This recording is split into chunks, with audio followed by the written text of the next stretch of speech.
of the Asian Disaster Reduction and Response Network, ADRRN. We are hosting this webinar today with the main event co-hosts of the series being ADRRN, IGFA, OCHA, and CWS.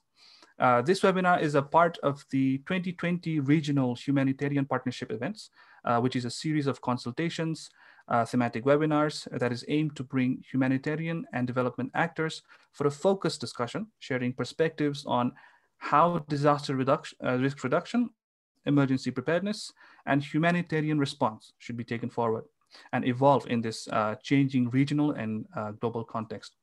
Following the same objectives, the ERM Hub at NSET are hosting this webinar on promotion of seismic retrofitting in high earthquake risk communities, because it is a pertinent topic and an issue in the field of earthquake risk reduction.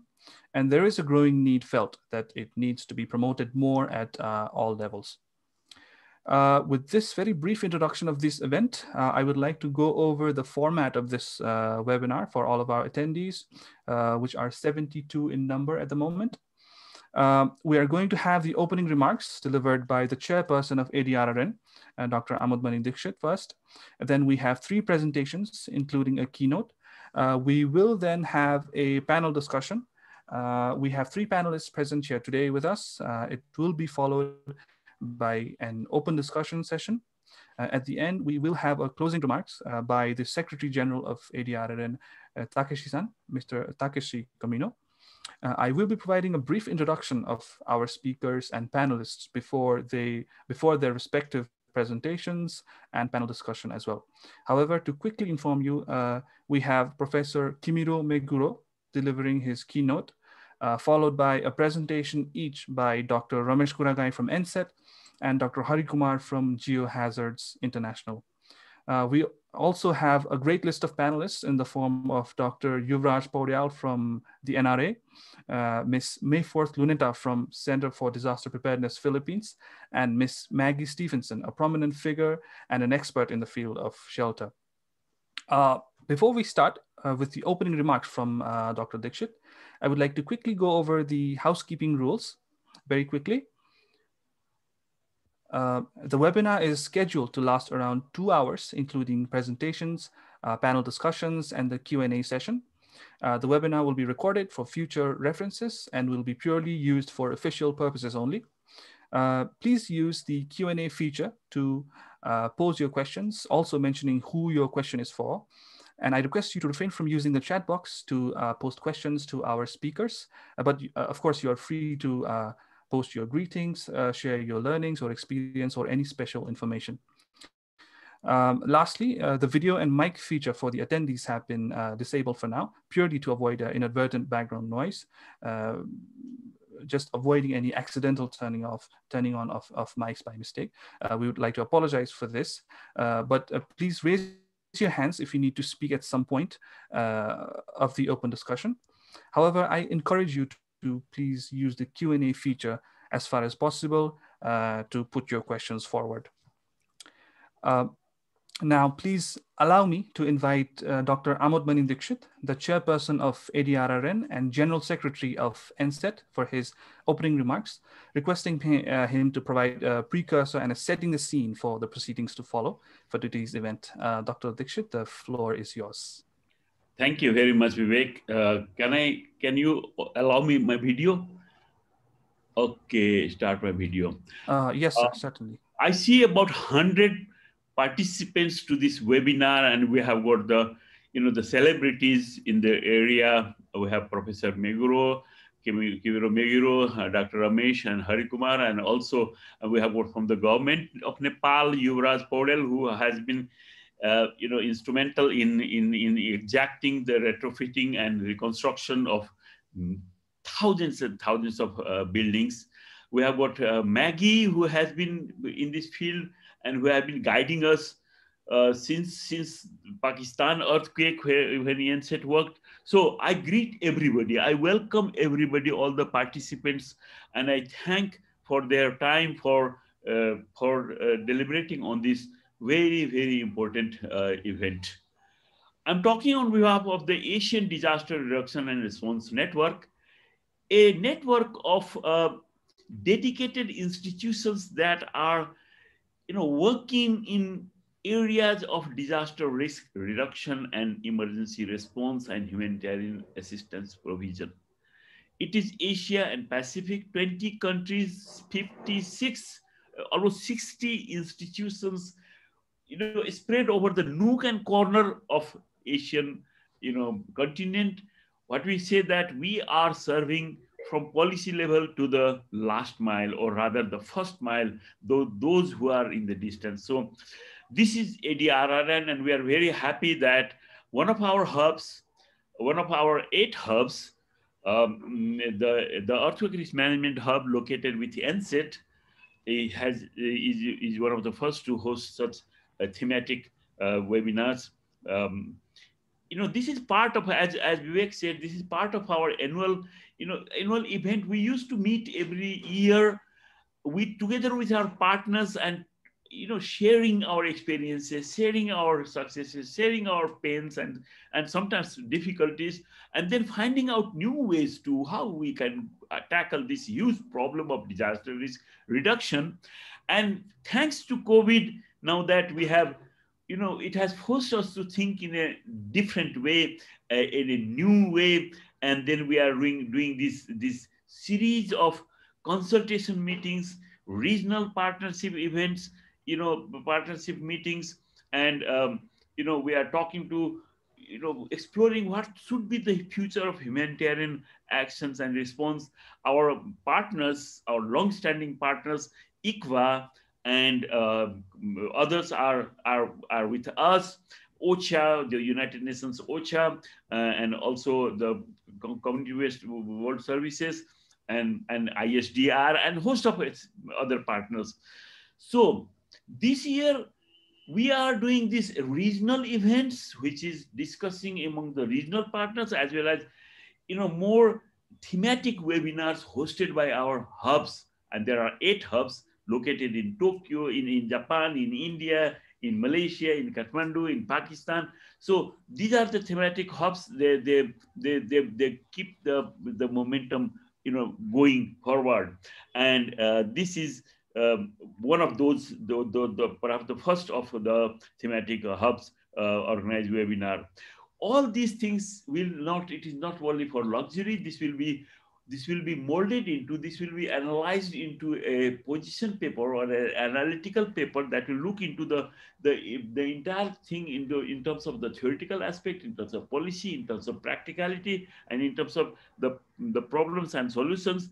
And at the same time, we want to ADRRN these 20 countries, 50, 60 institutions. We want to develop our new strategy. Our strategy this year, it finishes our 5-year strategy, and then we have to chalk out, we are in the process of chalking out a new strategy, which is a far-sighted up to 2020, in line with Hyogo framework action and Sendai framework, and also not Hyogo, Sendai framework, and also with the SDGs, and also with climate change risk management and urbanization, and also, so aligned with that. So this is very important, and we are lucky here. We are lucky that we have got, Professor Meguro, the world-renowned scientist, who not only tackles the high-end structures for its seismic performance improvement, but he is very much keen in focusing on the problem of developing countries, where there's a real problem of vulnerabilities as well as the risk, earthquake risk lies.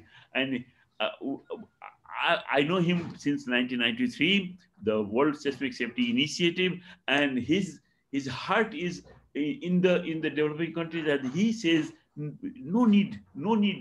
We can have affordable solutions for retrofitting, and we followed that. NSET followed his advice since actually 1993 actually.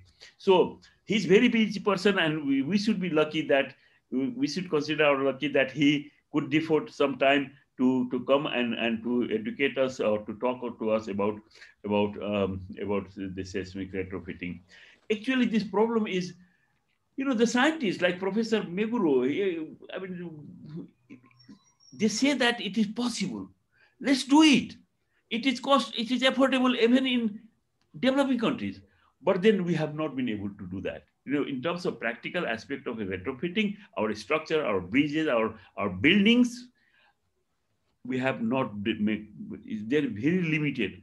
And here I say that this needs to be done, and he's in the forefront of encouraging us, encouraging policymakers. He has visited Nepal several times, and he has visited Pakistan. He guided us in Pakistan in seismic retrofitting, and also in other countries. So it's a lot of strength of NSET derives from his actually establishment of NSET is also from Professor Meguro. And we have also Maggie, who we came to know in Pakistan, and it is on the implementation part. And we have got other stalwarts like Ramesh Guragai, who has steered the implementation together with other colleagues, the implementation of seismic retrofitting in Nepal schools, and also the reconstruction and retrofitting. And we have got Hari Kumar, who has been another stalwart in driving this concept in India. So we are lucky to have these people together with our Yuvraj Paudel.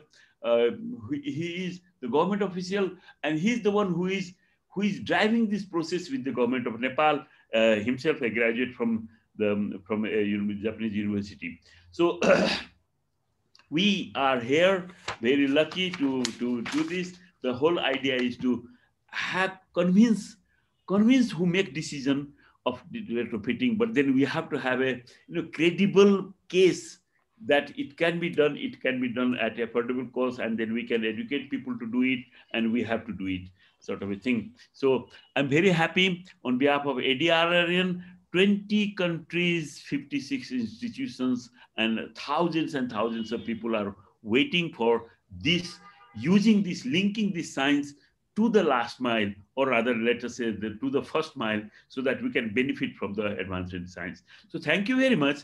Thank you very much, all the speakers. I see the faces, some of the glowing faces, like Mayforth is here smiling, and she is from Philippines, and she wants to learn retrofitting. She has asked us, let us collaborate with NSET. So I think that let us, Hari Kumar is there, so we can collaborate and let us do, because we have got our backing from such stalwarts like Professor Meguro, such stalwarts like Maggie Stephenson. So again, lastly, welcome to everybody to this webinar. Over to you.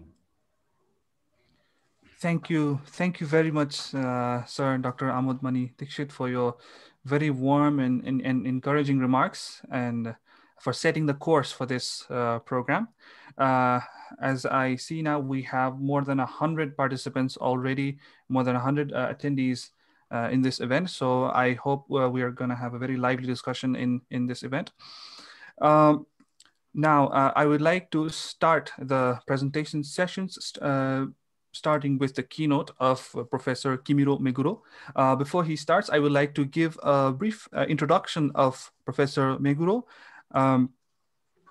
Professor Kimiro Meguro is the professor at the director at International Center for Urban Safety Engineering, Institute of Industrial Science at the University of Tokyo. He's the former president of Japan Association of Earthquake Engineering and the chair of the organizing committee of 17th World Conference on Earthquake Engineering. He has been serving as a core member of many important committees for disaster mitigation under national and local governmental bodies and academic societies in Japan, including advisor to the Cabinet Office of Japan. He has also been a director of the World Seismic Safety Initiative and undertaking of International Association for Earthquake Engineering, IAEE. Professor Meguro has authored about 50 books and hundreds of scientific papers, including in the field of retrofitting and many other appropriate low-cost retrofitting solutions on masonry structures, which has major relevance to countries in the low-income and high-risk communities in the Asia-Pacific. Professor Meguro has also had a wide range of research experience in disaster management and urban safety, from structural to non-structural measures. As a specialist of numerical simulation, he has developed new models, applied element method, allowing a simulation in complete discrete state, contributing in a major leap at the field of studying extreme loading in structures, including impact, blast, seismic analysis, and progressive collapse. Also, we have had the honor of having Professor Meguro as a continuous mentor and an advisor for NSET since its establishment, and he has also been supporting Nepal and NSET for more than 25 years. I would like to request Professor Meguro to begin his keynote. Over to you, sir. I thank you very much for Chairman, the detailed and very kind introduction. So today I'm very happy to introduce you the lessons we have learned from the recent disasters, especially the earthquake disasters. I hope my talk will be contributing the reduction of the seismic damage in future in Asia as well as in the world. The title of my presentation is listed here. I would like to explain you some misunderstanding. And also I'd like to introduce you the comprehensive disaster management and why the seismic retrofit of weaker structures is important. This is what I'd like to say you today. The first, I'd like to show you one typical example of the shaking table test that I did. The left-hand side is a very common structure in the Middle East area, masonry structure. And this one is retrofitted by proposed method, PP band, polypropylene band method. You can see clearly the differences between without retrofitting. Please look at this.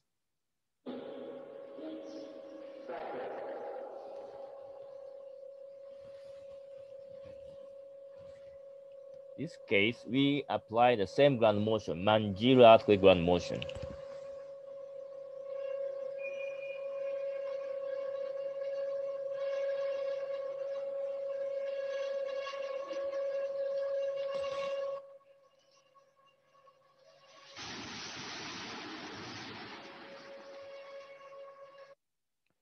So after the earthquake, many people are thinking that the rescue, search and rescue is quite important.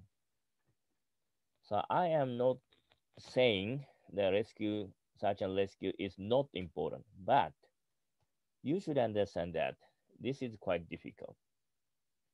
The table that you now you can see is all the data obtained from the Kobe earthquake, 1995. The occurrence time of the earthquake was 546. Up to 6, you can see 92% of the people were killed within the very, very short time.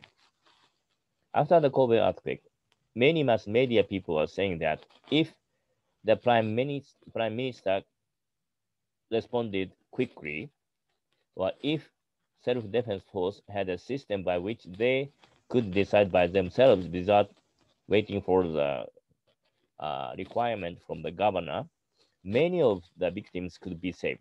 But these are all wrong. Very short time, many people are killed.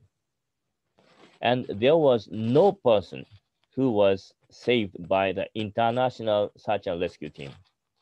This situation is the same in case 2015 Golka earthquake in Nepal.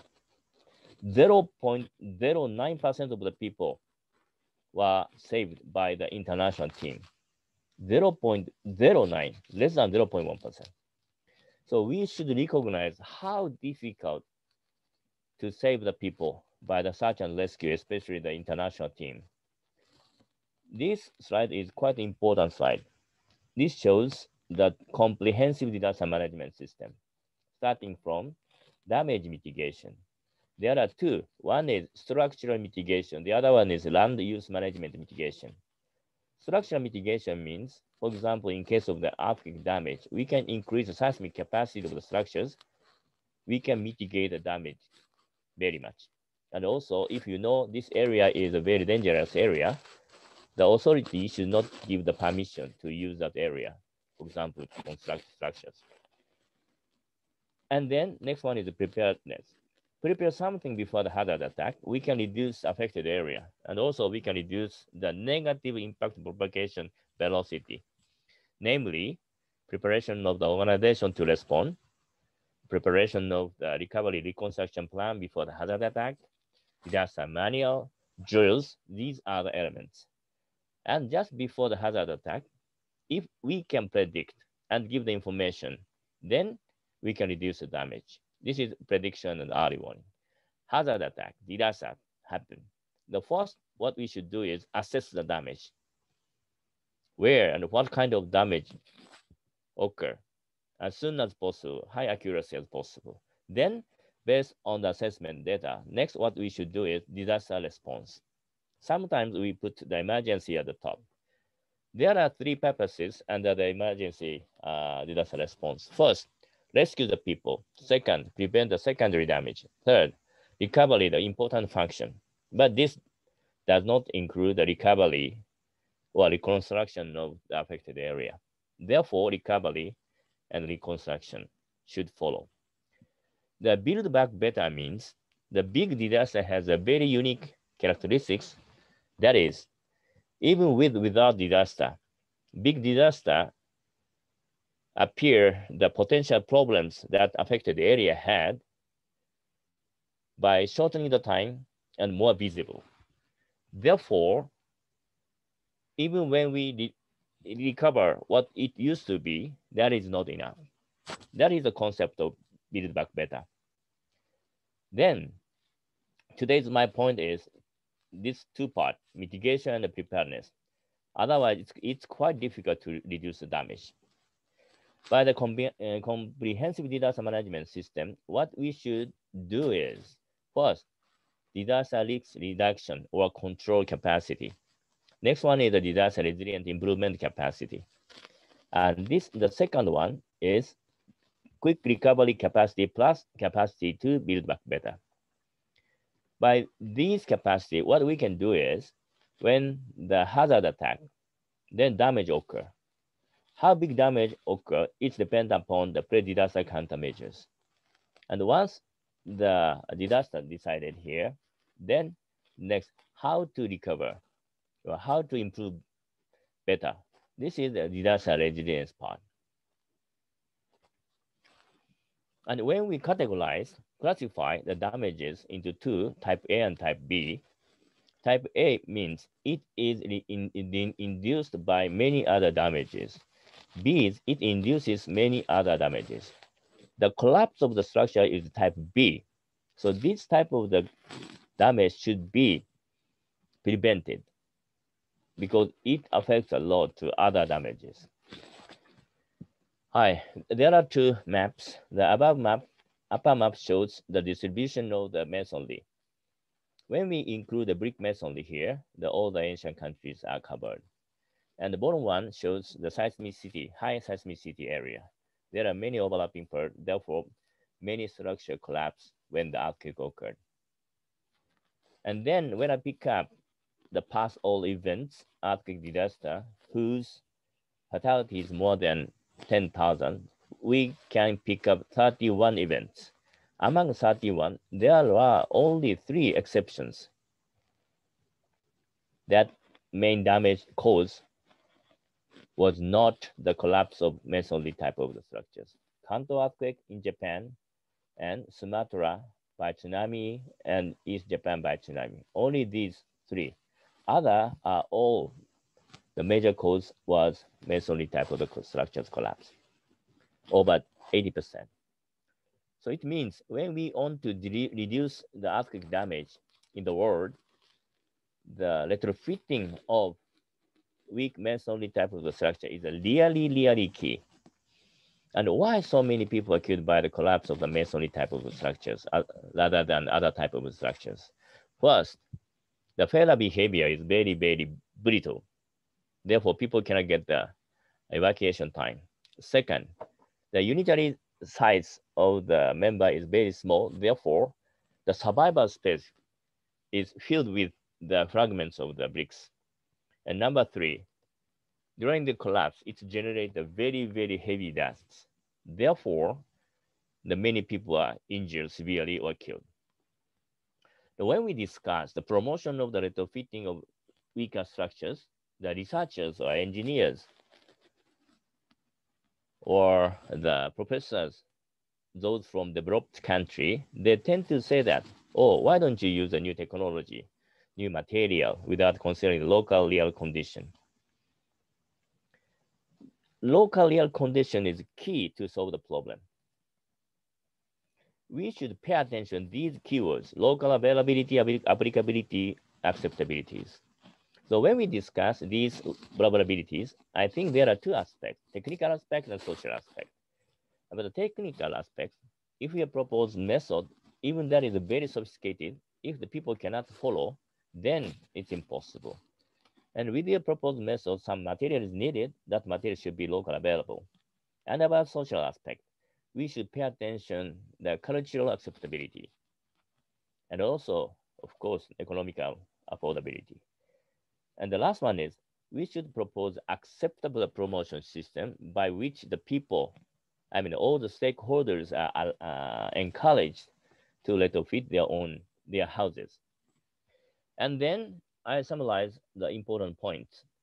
The first, we should increase disaster imagination capacities, because disaster imagination capacities, understanding the regional characteristics and also understanding the condition of the occurrence of the hazards. And then since the occurrence of the earthquake, and as time goes, what really happened around you. Because we human beings, it is impossible for us to prepare well or to respond well for an unimaginable situation. This is the first. And second, good code, good structure code is important. But what I'm saying good does not mean sophisticated or advanced. Even your code is very advanced, very sophisticated. If the people do not follow, then I can say that your code is bad code. The third one is implementation system of the code, quality control of design and construction, and education, re-education of engineers, and how to get the good workmanships. And the second one, the third one, these two are mainly contributing to the new construction. But we should never forget about the existing structures. That is the last one. And then also when we discuss this local vulnerability, we should pay attention that the decision maker, policy maker, when the specialist give them information, that information should not be the complicated. We should give them a simplified model information, and then they can understand and they can use those information for their policy making. And then now you understand that the masonry structures, weak structures should be retrofitted in this way. And actually, I have developed many methods: PP band method, PET band method, bamboo, abaca, these are the natural fibers, and FRP plus PP band, SBM, split and bandage method plus PP band, interface plus PP band, the fiber reinforced paint retrofitting, and stone masonry and multi-story structures. I developed and I carry out experiments, and also I carry out the numerical simulations. And these all methods are very useful, cheap, but very useful. And one of the typical one, I like to show you the PP band method and also the promotion system. PP band is this one. Why I have selected this one? This is because cheap, worldwide available, tolerate, large deformation, durable. It's very light material. It's easy to handle and transport. And then if you want to install my method to the existing structure, you can make a hole using drill at the mortar joint and put the PP band mesh from outside and inside and just connect. Quite easy. And then when we do the experiment, this is out of plane behavior, then we cannot increase the initial strength, but we can increase a lot the deformation capacity and energy dissipation capacity. And then we can reduce a lot the damage. For example, this one. This is the shake table experiment. Upper one is unretrofitted. Bottom one is retrofitted.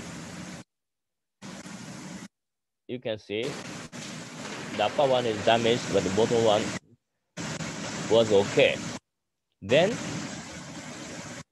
additionally, we apply the ground motion to the structure. Then what happened?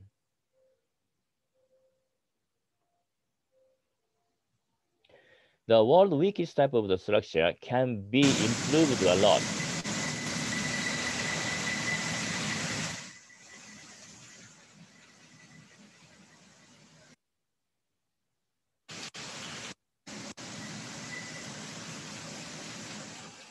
So if you are interested in, I can show you later more example.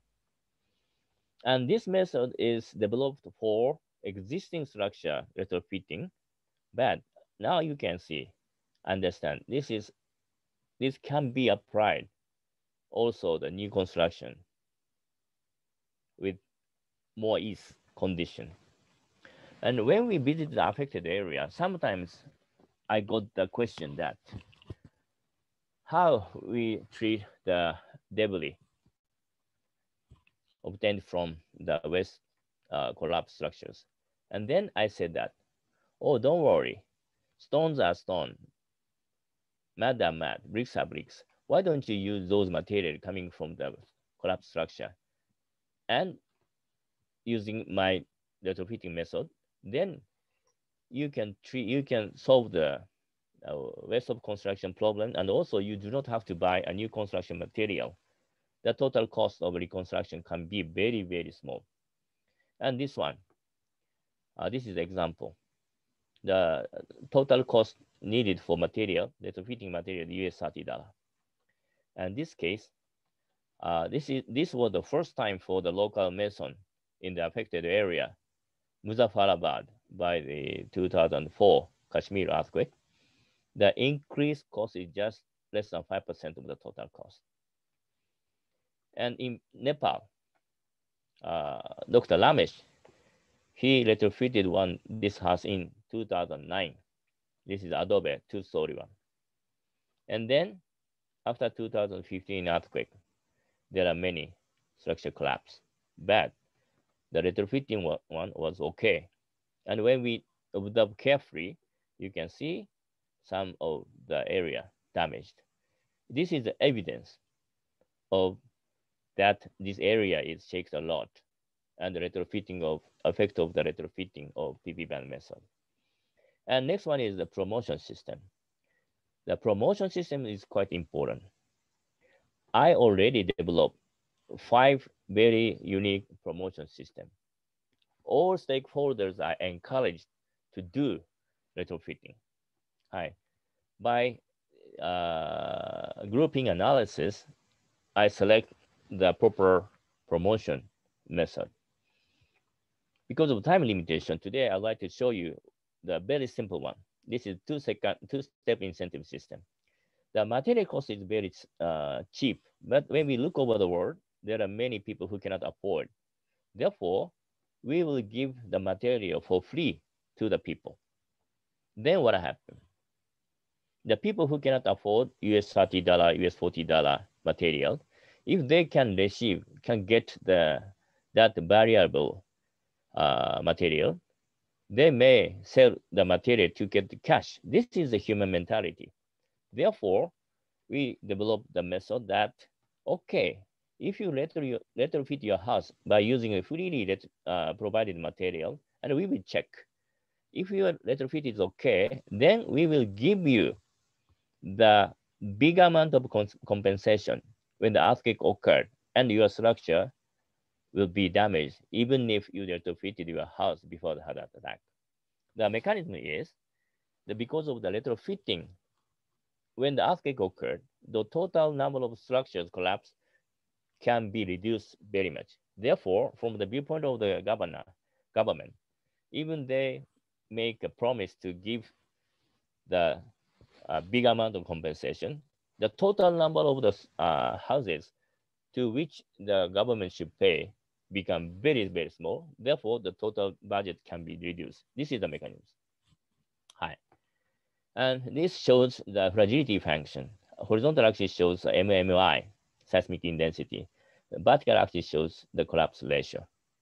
By comparing with the fragility function of each location and retrofitted structures fragility function, we can calculate how many structures could be saved. This is a Kashmir case. In different MMI area, many structures collapse. This is the total collapse one. This is partially collapsed one. And based on the survey damage survey, we could get the information that per how many house units one person was killed. In case of full collapse, 3.47 house. In case of the partially collapse, 12.01 house. By comparing with the Kashmir fragility function and the retrofitted function, we can calculate how many structures can be saved under the assumption that all the structures are retrofitted by my proposed method. Then, by the reduction number, we can calculate how many people could be saved. And the data obtained was this much. By 90 to 94% of the people could be saved. But I can say, I can reduce more. Do you know why? The reason is these numbers are obtained by the unretrofitted structures collapse cases.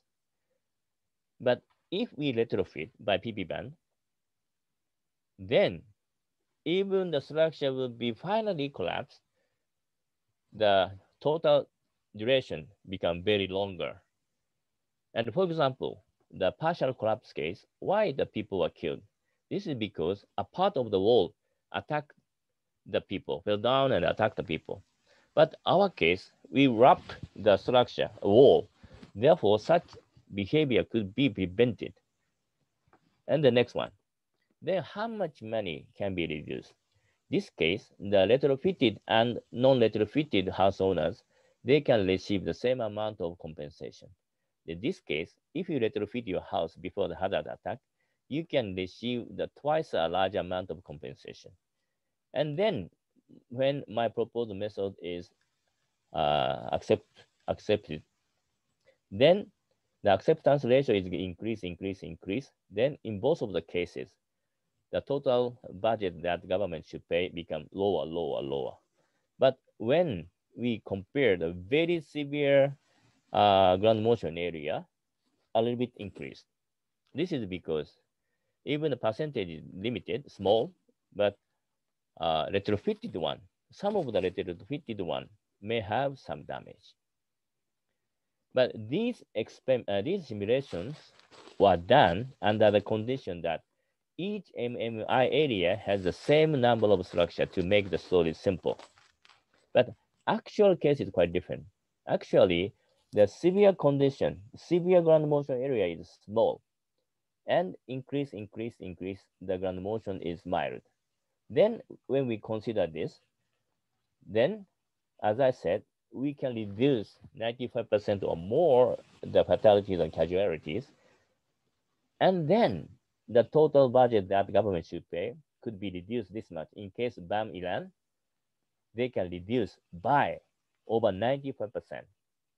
The Java Indonesia case, they can reduce by over 75%. Kashmir, they can reduce by over 80%. By combining the technological approach and the social approach, we can solve the big problem. And sometimes I introduce this one, people ask me, Professor Meguro, if you do not think about the second incentive, this reduction becomes much more. Yes, actually, yes, but the second incentive is important. The reason is when the big earthquake occurs, then the people outside of the affected area, they watch carefully what happened inside. And they can understand such a very simple method, we can reduce a lot of seismic damage. And if we retrofit our own house before the hazard attack, then we can receive a lot of money and we can restart the life. This is the time to propagate this method to the other part of the world. That's why we need this second incentive. Conclusion one, we cannot prevent earthquake occurrence. Bad earthquake does not kill the people. Structure kill. Poor structure kill the people. Today's poor quality structure will be negative inheritance in the next generations and attack their society. And today's poor disaster tackling system will make that damage worse. So, but we can drastically reduce the earthquake damage by well balancing structural and non-structural measures. Among all countermeasures, the damage mitigation is the most important and efficient for reducing casualty. But its implementation, such as seismic retrofitting of weaker structures or construction of weaker earthquake resistant structure, cannot be done without integrating technological and social approach, both of which are locally available, applicable, and acceptable. We should use disaster as an important opportunity to solve the local problem. And today, because of the time limitation, I could not explain well, but the private sector's contribution is quite important. This is my motto. What we should do from now is, it's a time for action. It is not the time for just thinking. Thank you very much for your kind attention. Thank you. Thank you very much, Sensei, for your wonderful keynote. Of course, when we invite you every time, we get to learn many new things, and we're very lucky to have you today. Thank you very much for highlighting the importance of mitigation and preparedness, the importance of using local technology for the and the reason why it should be locally applicable and culturally acceptable. And you also showcased the low cost and convenient retrofitting techniques, which can be a key factor in for all stakeholders being encouraged to take on retrofitting. We're also very grateful that you also touched upon a very important factor in how retrofitting can be promoted, citing its huge economic implications it can have. The numbers speak for themselves, as you just showed us, which is perfectly in line with the objectives of this webinar on how retrofitting technologies can be better devised to incorporate the needs of at-risk communities in an economical way. And for this, in the same line, for this, we are also hoping to facilitate experience sharing among our other speakers, panelists, and participants today. And looking by the numbers, we have already 125 attendees today, joining also from Facebook. So I would like to also welcome all of our attendees that are joining us from our Facebook page. Without any further ado, I would like to invite Dr. Ramesh Guragai. But before that, I would give a very short introduction for him. Dr. Guragai is an acclaimed earthquake risk management professional with more than 18 years of experience on DRR program design and implementation with technical expertise on disaster risk assessment. He has experience working in countries of South Asia like Nepal, Pakistan, Bhutan, and Bangladesh. Under his leadership, NSET has implemented earthquake risk assessment of different cities in Nepal, Pakistan, and in Bangladesh as well. He has been serving as a Deputy Executive Director of NSET and Chief of Party for a number of USAID-funded projects, most notably of the Balyoghar program, where a major focus was also on retrofitting of rural housing and awareness. Dr. Guragai, I would request you to give your presentation. Over to you, sir. Thank you very much, Vivekji. Can you see my screen now? Yes, sir. Yes. Thank you very much. So thank you very much, Meguro Sensei, for sharing the opportunities, the possibilities, and importance of retrofitting. In my presentation, I'll be sharing our experience in Nepal, interfacing the science, the experimental results, whatever we learn to practice in terms of the implementing seismic retrofitting. I'll cover my speech in 15 minutes. This is the content of my presentation. I will start with background and the initiation of retrofitting that we started, our experience and how we expanded those initiatives, the major relations, challenges, and recommendations. The fact is we are in a very high seismic hazard zone, similar to many other countries in the ADRRN areas, similar to Indonesia, Philippines, Japan, Vietnam, Myanmar, and others. we are in very high hazard zone. At NSET, we have been, the tackling earthquake risk management through 3 major approaches. One is definitely to support implementing building code in the municipalities so that all the new buildings are coming up are safer. The second one is to decrease the existing risk. We have to retrofit existing buildings and infrastructures. But both of these, the previous two, the buildings are structural measures related. It takes time, it's taking time. And we have been working to help communities and others to be prepared to respond better also. So all these 3 streams we are working in. And today I'm discussing about the middle one, seismic retrofitting. The start was the need-based start. We did the assessment of all the public schools in Kathmandu Valley in 1997 as a part of Kathmandu Valley Earthquake Risk Management Program, which was also a part of Asian Urban Disaster Mitigation Program. The findings were alarming. Should there be intensity 9 level of shaking in Kathmandu Valley, the assessment showed that about 2/3 of the buildings will be completely collapsed, the school buildings. There will be the building damage, which can be repaired and reused, will be about 1/4, about 23%. And the buildings that will be partially collapsed but not repairable, so we have to demolish and reconstruct about 11%. So more than 70, about 80% buildings, 77% buildings, school buildings will be completely or partially collapsed. So you can imagine the potential casualty from the schools should there be that level of the shaking. And then there could be several possibilities. If we really care for our children in school, one way is, of course, we could demolish all the school buildings and reconstruct, but that would be very, very expensive. And then the only prominent alternate was to start retrofitting. So that's why whatever we started was based on, because we are left with no other options. But we had to start with many uncertainties at that time.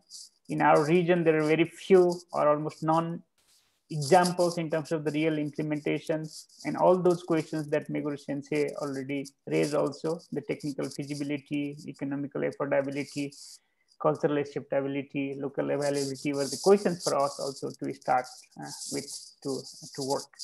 We implemented the first school buildings in Bhaktapur, Bhuvaneshwari school, near to the site where we implemented the PP ban retrofit later also. So we did this retrofitting the first schools, and then we started with whatever were the available options in terms of the test, in terms of the techniques suggested.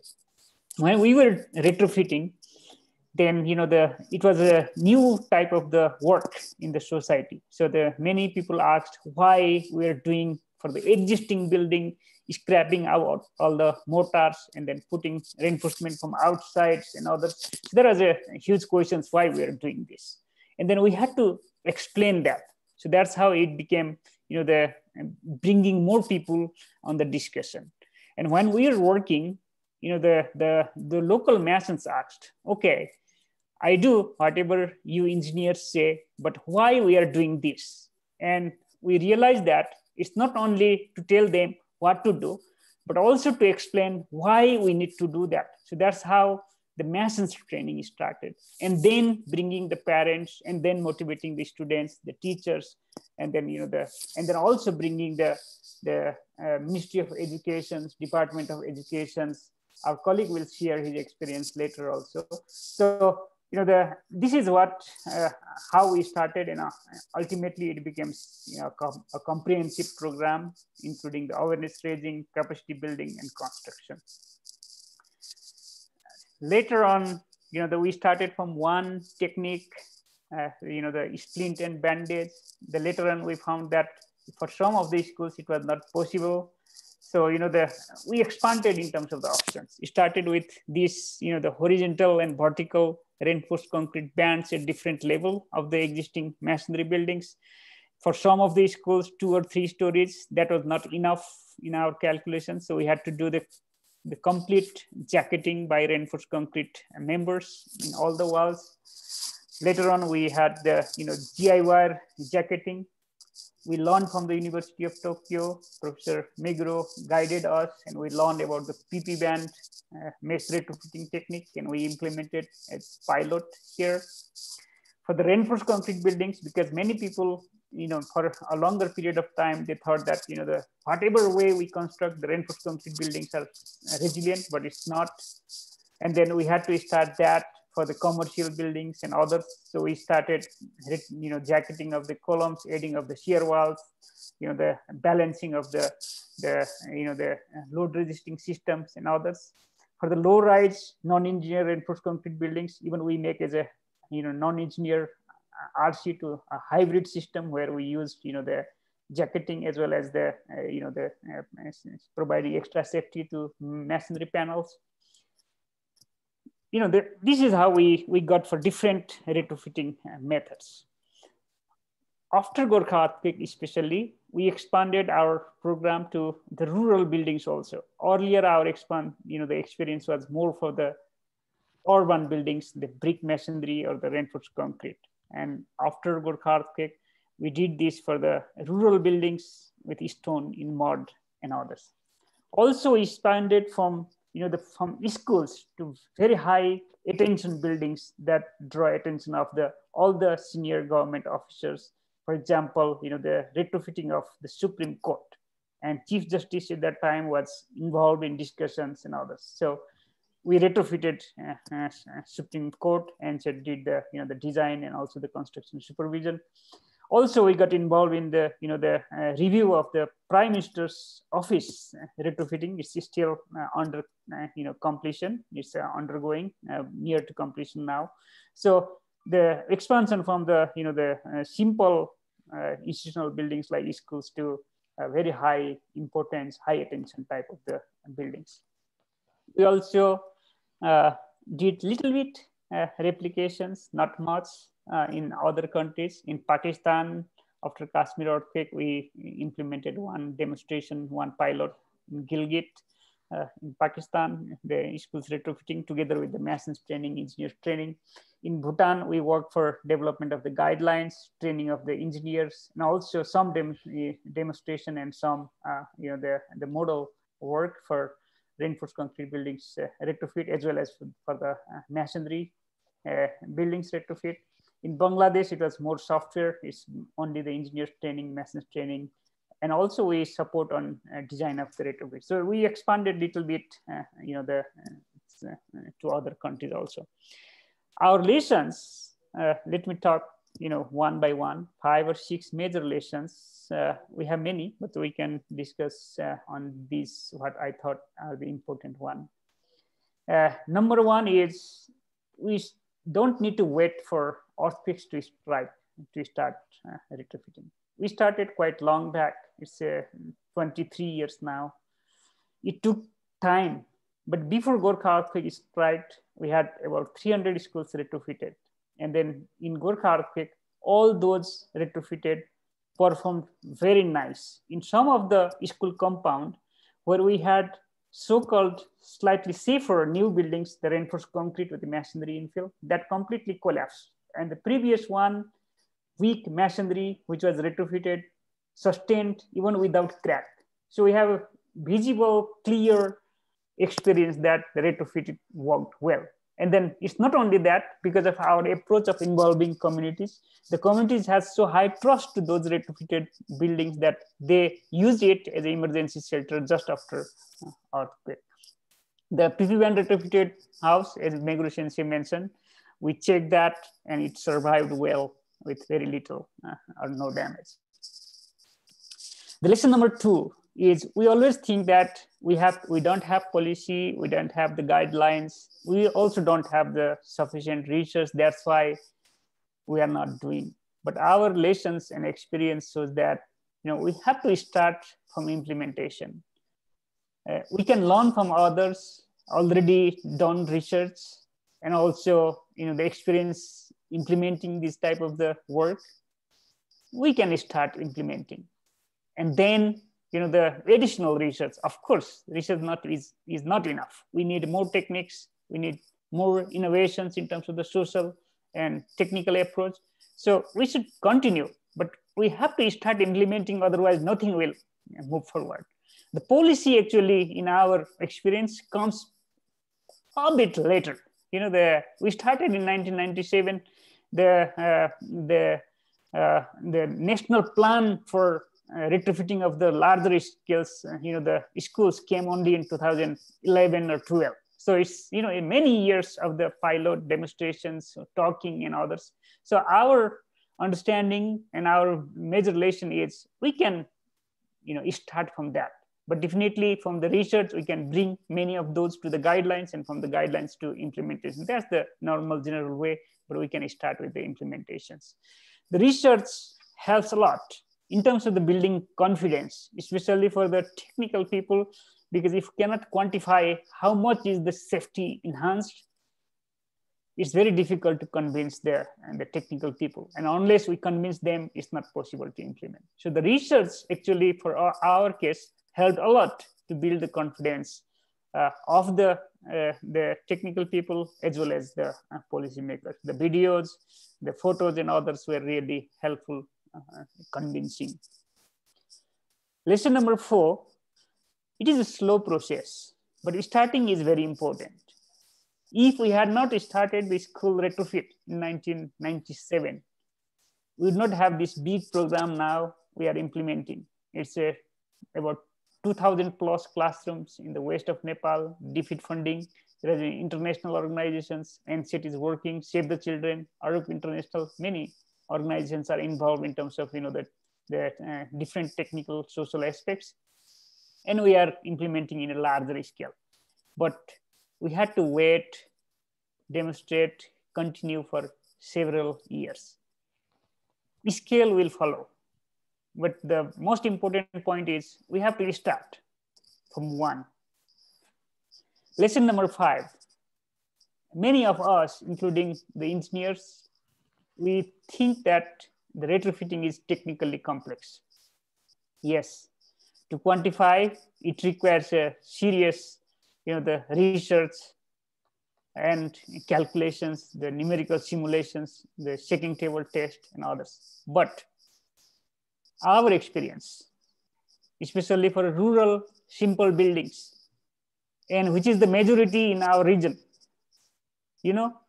we calculated every single buildings for retrofit, and what we found is, the minimum requirements was enough for almost all 100%. So for most of the low-rise residential buildings in our region, type designs are sufficient. We know that it will be slightly expensive if we calculate every one, then it might be slightly cheaper, but the amount or the efforts required to do the designs of everyone, to go to the slightly safer is much cheaper in that sense. The perception is it's expensive. It's not. We don't have thousands and thousands, but we have more than the 600, 500, 600 buildings retrofitted, schools, the residences, and others from NSET, from other partners in Nepal. The cost is always less than 30% for the schools and less than 20% for the residences. So our motivation and how we could convince the rural, the stakeholders this time during reconstruction is, with the same amount of money, they can retrofit about, the 6 or 8 rooms house instead of constructing a very small 2-room house in terms of the reconstructions. The same amount can be used for the existing buildings to retrofit. It's just a matter of 25 days of work by 6 people. That's the major cost. The material cost is insignificant. It's only about 25%, 25 to 30% of this. So this is the major relations that we have learned. But at the same time, we are facing many challenges. DC4 is still not fully mainstreamed. It's not considered as still as a regular, the work. It is still considered complex by many people, including technical. New construction has a well-established system for contractual process, hiring consultants, the norms is there, and others. So definitely, if there is any possibility, especially for the institutionals and other buildings, they go for the new construction instead of the retrofit because everybody likes the easy option. Awareness level is there. We have been trying hard, but still it has not reached to the tipping point that the concept goes forward automatically. So scale is still limited as an overall challenge to us. But at the same time, we have some recommendations to start. We can start with simple public buildings, choose simple, well-tested, and easy to implement technology so that we don't drag into the technical complexity, but we can facilitate more social interactions, discussions, and promotion system. The awareness, capacity building, the guidelines and other policies are the integral part. And we have to start comprehensively in terms of the thinking, in terms of the discussions. The retrofitting is more of the social than the technical. We can start from learnings in other areas in the countries, and slowly we can customize as required and demand by the local conditions. If we could do it in Nepal, we believe that every community is possible. Let's start. So this is what I want to share as our experience from Nepal in terms of seismic retrofitting. Thank you very much. Thank you very much, Dr. Guragai, for your presentation. You started with highlighting the strategies to reduce earthquake risk, to sharing the different technologies that we use at NSET. We have been using over the years and have been advocating from the ERM Hub as well as with you as the lead. And thank you also for sharing the lessons learned during our experience, highlighting that starting early and starting itself is the key actually. And of course, demystifying the science behind retrofitting and clearing out the confusion that retrofitting is expensive has always been NSET's priority. And you also ended with the challenges with the whole campaigns that we have been facing, and also the recommendations on how they can be tackled. Thank you very much, sir. We have started receiving questions for our speakers. So I would like to request our presenters to answer them if they may, as we go along. And now moving on to our next presenter and our guest, Dr. Hari Kumar. I would like to give a very short introduction before he starts his presentation. Dr. Hari Kumar is a civil engineer with over 34 years of experience, of which the last 18 years have been focused on aspects of disaster risk mitigation. He has a PhD from IIEST Kolkata, and his research was on the strategic role of mitigation planning for earthquake and landslide-prone Indian hill towns. He is the South Asian Regional Coordinator of Geohazards International, and his main focus areas are earthquake risk mitigation, safety of educational and health facilities. He has been involved in various earthquake safety projects, including lifeline infrastructure retrofitting, assessment of hospitals in India, Bhutan, Nepal, and non-structural risk reduction projects across the country, and urban risk reduction. Now I would like to invite Dr. Kumar for his presentation. Over to you, sir.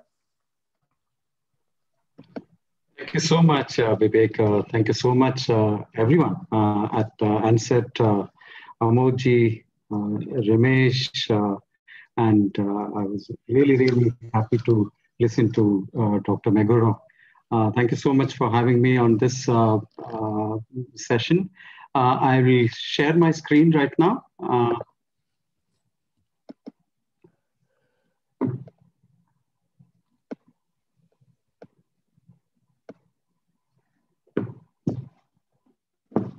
Can you see this screen? Yes, sir. Thank you so much.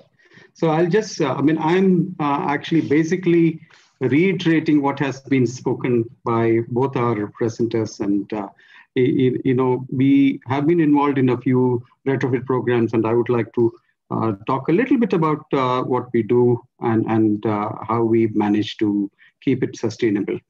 So I work for an organization called Geohazards International. Geohazards is based in California, has an office in Delhi, has an office in Nepal, Bhutan, and in several other countries. And we definitely work before disasters. We are not into response.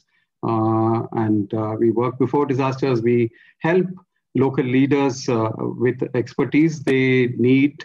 We try to increase the local capacities, advance local capacities.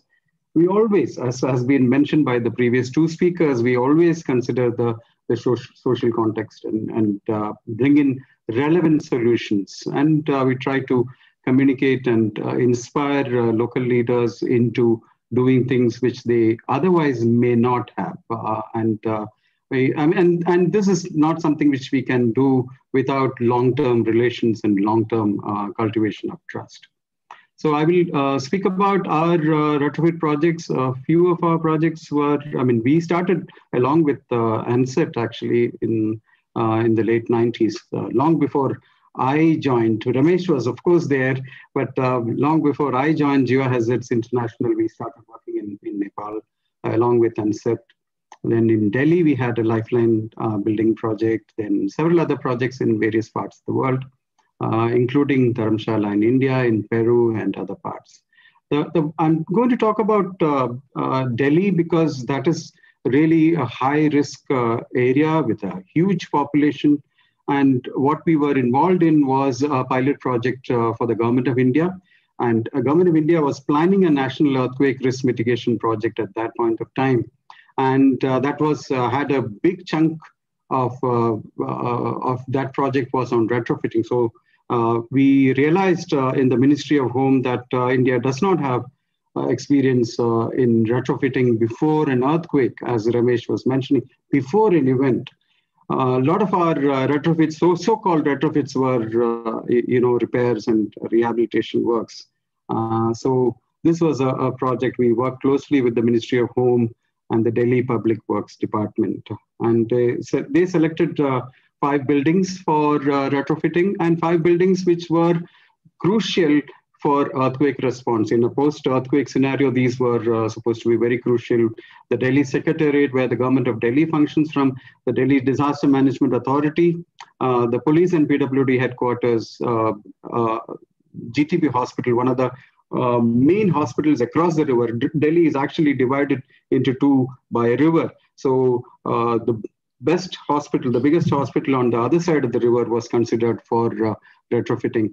And Ludlow Castle School, a school which was often used for collection of relief. This is just opposite the Office of the Disaster Management Authority. And that is why it was considered as a very important school for disaster response.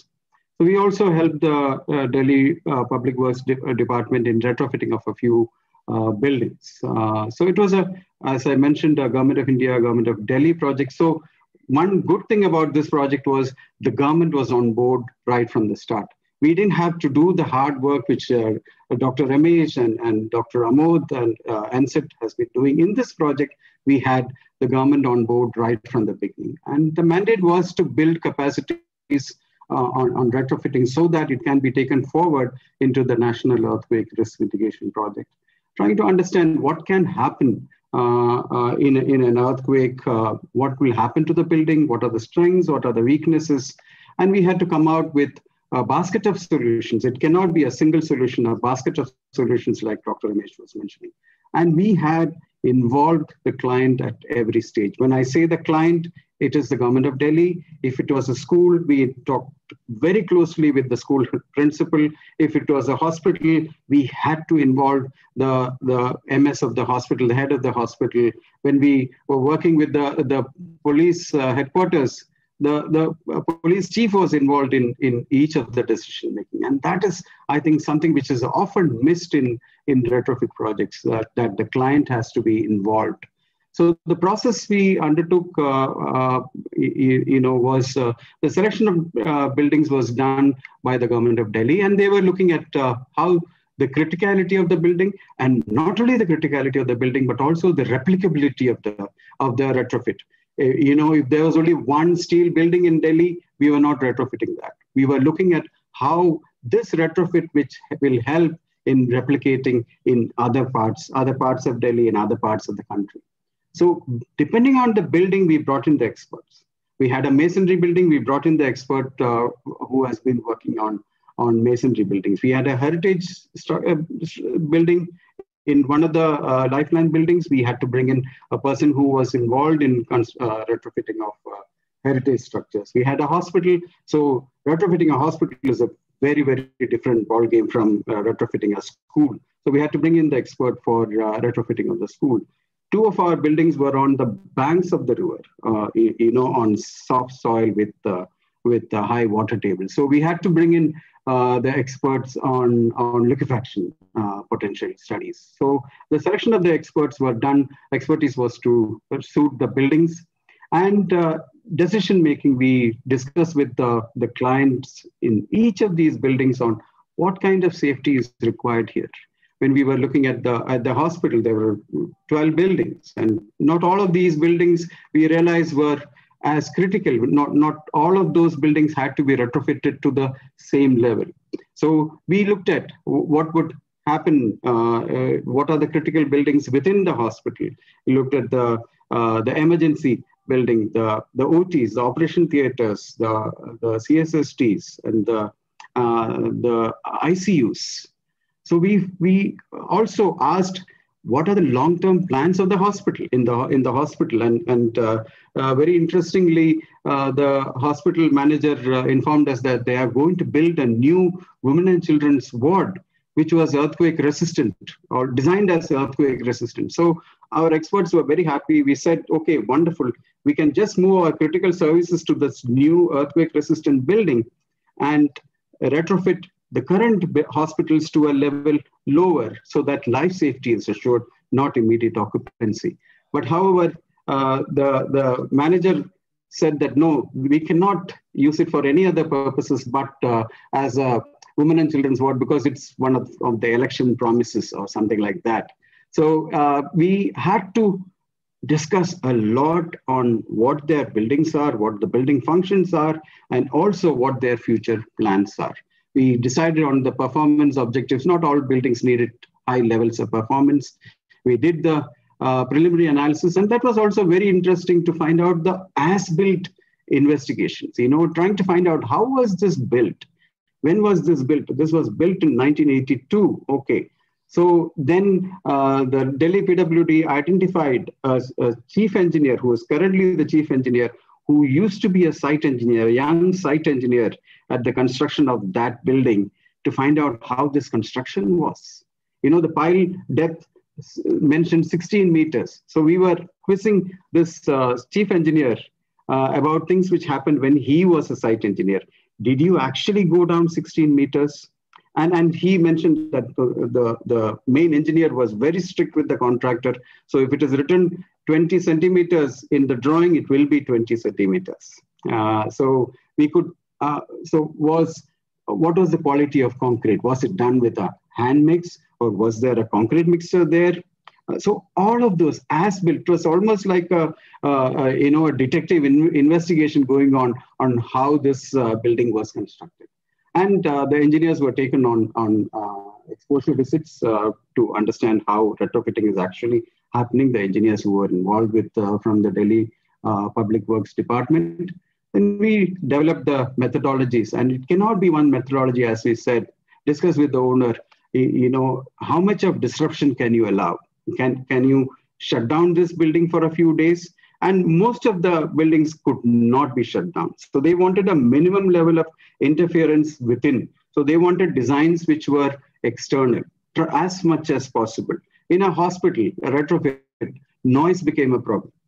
All of this helped in deciding on what the retrofit solution was. Detailed analysis was done where necessary. Pushover analysis was conducted. And we developed the retrofit plans based on what is the budget available to this department. I mean, the money was being spent by the government itself. So the education department had a budget for the school retrofit. The health department had a budget for the hospital retrofit. So depending on the cost, depending on how much disruption is allowed, depending on the aesthetics, I talked about a heritage building. So no external solutions will work. So we had to look at other solutions. So aesthetics was an issue. Performance needs. So all of this helped us come out with a few options for retrofit, and we let the owner of the building, that is the headmaster or the hospital administrator, decide on what kind of retrofits will be chosen. And non-structural issue, if we are only retrofitting the hospital and not doing anything about the non-structural, the hospital's retrofit is not going to succeed in helping the hospital remain functional after an earthquake. So non-structural mitigation was also taken care of, and we did the retrofit after the disruption planning was done. Where disruption planning was done in advance, the construction went smoothly. Where there was a change, I mean, if we didn't plan the disruption very well, then the construction definitely took longer than we had anticipated.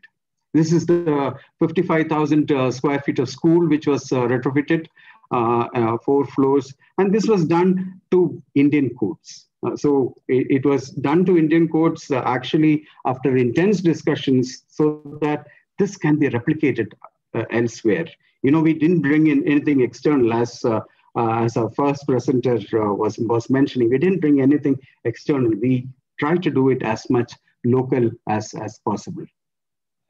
So too many of our earlier repairs, restorations have been passed off as retrofit, and too few examples for India to actually, Nepal has far more examples of good retrofits, which because of something which NSET started in the late 90s.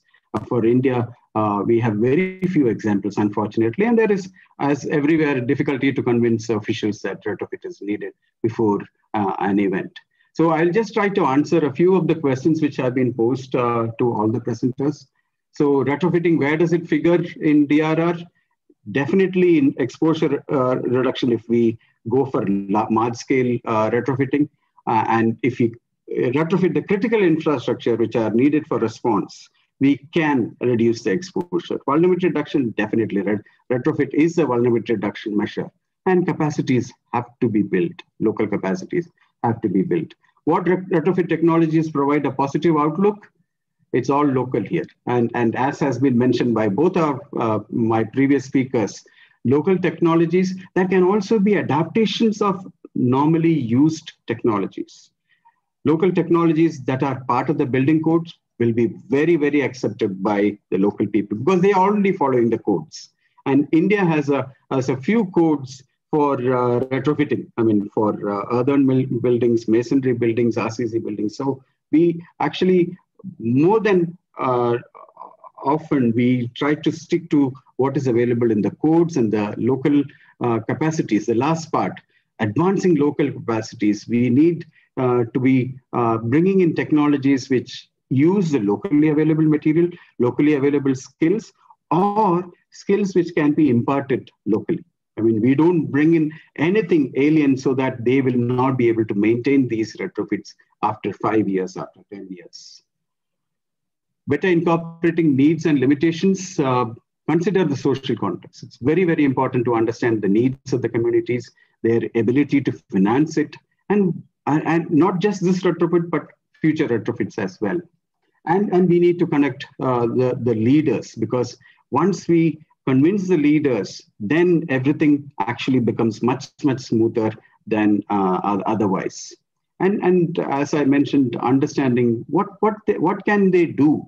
What are the capacities available? We cannot bring in base isolation into a place where the capacities are low. We need to, and where the finances are low, we have to think about what the local capacities are, and role of practitioners is in advocacy with the government. I would think that we have been advocating for the National Earthquake Risk Mitigation Project on retrofitting. That was one thing which resulted from the Delhi project, which I mentioned. Also, we kept advocating. There was a national school safety project which was being designed in the National Disaster Management Authority, and we at least got one retrofit per district to be, one school retrofit per district to be included in that project. And also in the national guidelines, which was being written at that point of time, guidelines for hospital safety, we got included performance-based design, because a hospital following the national code can only assure life safety. It cannot assure immediate occupancy. So we, in the national guideline, we got that also, the performance-based design also included. Use the windows of opportunity, as has been mentioned by Dr. Meguro also. Use any earthquake anywhere in the world is an opportunity, and we have to use that opportunity to forward earthquake risk mitigation. When we were, the Zagreb earthquake, when it affected the National Museum of Zagreb, we tried to advocate with the National Museum here on initiating earthquake risk mitigation programs. I mean, this is very, very recent occurrence. And it cannot be one Geohazards International, NSET, few organizations. We need more and more advocates. NSET has shown how to grow, how to multiply the number of advocates there are. And I think that is an excellent example to follow and understand the role of the practitioners. And we need to learn from past interventions. The capacities have to be institutionalized. I mean, we have to work with the government, and the governmental capacities have to be increased. And there is always the chance that the person you train will get transferred into a different job. And we tried to avoid that in the Delhi project by helping the Public Works Department start a retrofit circle. But in spite of that, there were many transfers. And building safety is not enough. I'm just one more slide for me to go. Non-structural mitigation is very, very important. And safety, when you're retrofitting a building, it has to be comprehensive. Preparedness, planning, drills. And we need to mentor our trained personnel. It is not a one-time training. We need to keep mentoring them. And we need to give them work on retrofitting. These trained people are very excited. They want to work more on retrofit. But if there are new projects, it's like a monster we have created. We have to keep feeding the monster, the nice, good monster. They have to get more and more retrofit projects. Otherwise, they will go back to their normal designs, and that will be a big loss to our countries. So the trained person should be constantly engaged. So this is where I will stop. GHI's sustainable training programs also follow almost everywhere that we have to do before disasters. We have to connect with the leaders. We have to enhance local capacities, considering the social context. And we have to communicate well to keep our retrofit programs sustainable. Thank you so much. We cannot retrofit after an earthquake. Retrofitting may not work very well. So we need to think of how we can protect rather than retrofit or repair after earthquakes. Repair and prevent rather than repair and repent. Thank you so much. Thank you, Dr. Harikumar, for your very interesting presentations, sharing your wealth of experience with us and talking about starting from the Delhi Earthquake Safety Initiative and the importance and convenience of having government on board from the start, and the importance of having the client on board from the inception itself and along the way at every step as well. And you also highlighted on how retrofitting different types of buildings based on usage can be a completely different ballgame. What kind of challenges can be faced due to possible downtimes, the complexity of the analysis procedure, the aesthetics of the buildings, of cultural value, and also ensuring proper functionality, most importantly, after the retrofit. Thank you very much, sir, for such a detailed account of your experience and lessons learned, and at last also providing recommendations on overcoming the challenges that you discussed. Now, before moving on to the panelists, I would again like to request our speakers to please type your answers, if you may, of the questions and answers box that we have received from our attendees. We are a tad bit overdue, so that would really help on answering all our questions. So now moving on to our panelists, before requesting our first panelist, Dr. Yuvraj Paudyal, I would like to give a short introduction of him. Dr. Yuvraj Paudyal is an expert with long involvement in reconstruction camping in Nepal, both in public and private buildings, with extensive experience in design and construction, research and development, as well as policy formulation as a senior government official. He's currently the Deputy Project Director of CLPIU Education at the National Reconstruction Authority, which overlooks the reconstruction of school buildings damaged by the 2015 Gorkha earthquake. I would now like to request Dr. Paudyal to share his experience and pose questions to our speakers as well. Dr. Paudyal, please try to do it within 5 minutes if I may request you. Dr. Paudyal, you have the floor. Thank you, Vivekji. It is my pleasure to be here and put some of the remarks in this very important seminar. The topic itself is very important, very relevant and interesting as well. 3 excellent presentations from the very well-known personalities in this field, Professor Meguro, Dr. Ramesh, Dr. Harikumar, mostly highlighted some of the important aspects of the retrofitting, disaster risk management, its technicalities, advantage, implementation challenges, and opportunities as well. When we talk about the Nepalese context, it is comparatively new for us and excited topic as well. We are, as we are in the phase of the recovery after 2015 Gorkha earthquake in Nepal. We know that 1988 earthquake was the major one, is a major turning point for us. Actually, from where we just started to talk much on the structural integrity and capacity of the structures and requirement of the building code. And also we talk much on the retrofitting aspects from there. And like our Ahmad sir and the other team, our pioneer, they must talk on those requirements. So we started the formulation of the building code and other documents and guidelines as well. We know that at that time, around 6,000 schools were damaged, and we feel that it's because of the incompetency or the capacity of the structure.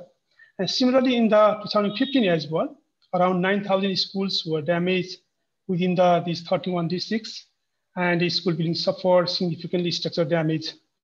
So we realized that not only the new construction, but the retrofitting of the existing partially damaged and minor damaged building will help us for making the schools safer from the future disasters. We know that in Nepal, the retrofitting has started about 23 years ago. We, Ministry of Education, Department of Education, we collaborate with the National Society of Earthquake Technology at the beginning as well. And till now as well, we'll collaborate, we are working together. At that time, we work in one of the schools in Bhaktapur, Dr. Ramesh mentioned about, and that demonstrated the technicalities and the economical feasibility of that, the retrofitting aspects. And however, some questions about the social acceptance at that time. Till then, we from that initiative, that we work together.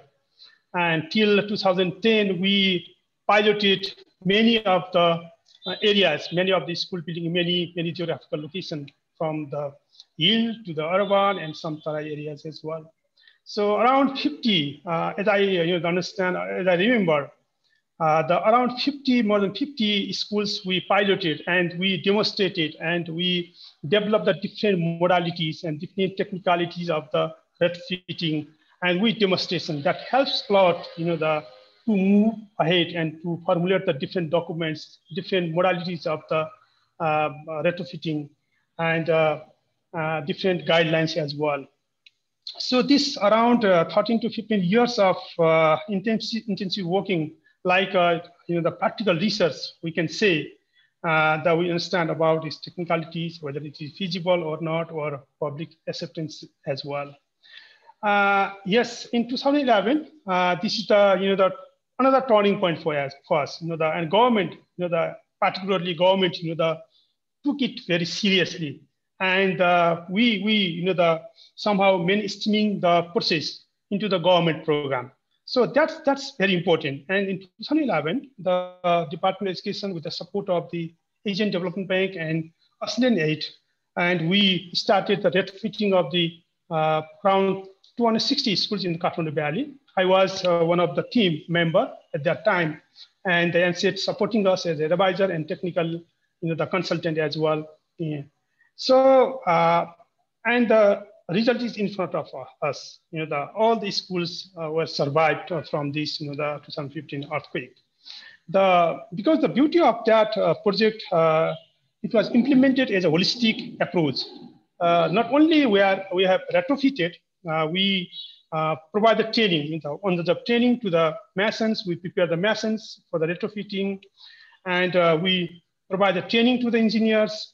We provide the training to the children and the school management committee, and of course the community in large.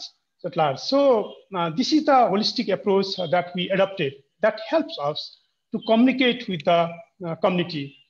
Some risk communication, some the appropriateness of the technology communication with the community, with the school management committees, it's help us a lot to implement this project.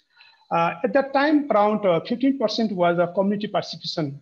Not only the participation, but also the financially they need to liable as well. So that helps a lot, to move together, to collaborate together with the community as well. So what are the lessons that we learned from this project is that the retrofitting is affordable. That means within the minimum cost as well, we can do a lot of work. We can make the schools or buildings resilient from the earthquake. With it's around we calculate it's around 30% cost of the new construction. So it's affordable. It's within the very short period, with the less time, we can do the retrofitting without with the minimum disturbance to the education system. That means the running of the classes. With the less time, we can do that retrofitting activity. And third, the capacity building is another important part for that. And we work together with the community, we work with the engineer, we work together with masons. So that helps a lot, to radiate our knowledge or to, send our, the technical aspects or the importance of the retrofitting to the community itself. So that's very important. And another very important, main important, we can recover very early. So within the less time, we can, strengthen the building. We can preserve the many things within the very short period, and we can operate the building within the very short period. So more importantly, we can preserve or retain the sentiment of the people, because when after 2015 earthquake, what we already started retrofitting of the school building as well. When we go in the field and some of the SMC, they do not want to dismantle.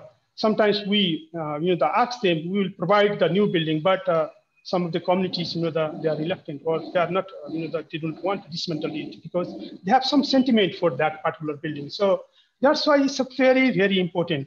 This is very, very important for us for doing the retrofitting, for the preserving or the sentiment of the people as well. Sorry to interrupt, Dr. Pune. If you could summarize, please. Yes, I'm going to summarize. Thank you so much. So my final word is that the retrofitting is affordable. Retrofitting is the efficient way of doing something, or making the school or building resilient from the future earthquakes. See, is a dual, is acceptable to the community at the moment, but we need to work much. We need to communicate much with the community even now as well. And it is replicable.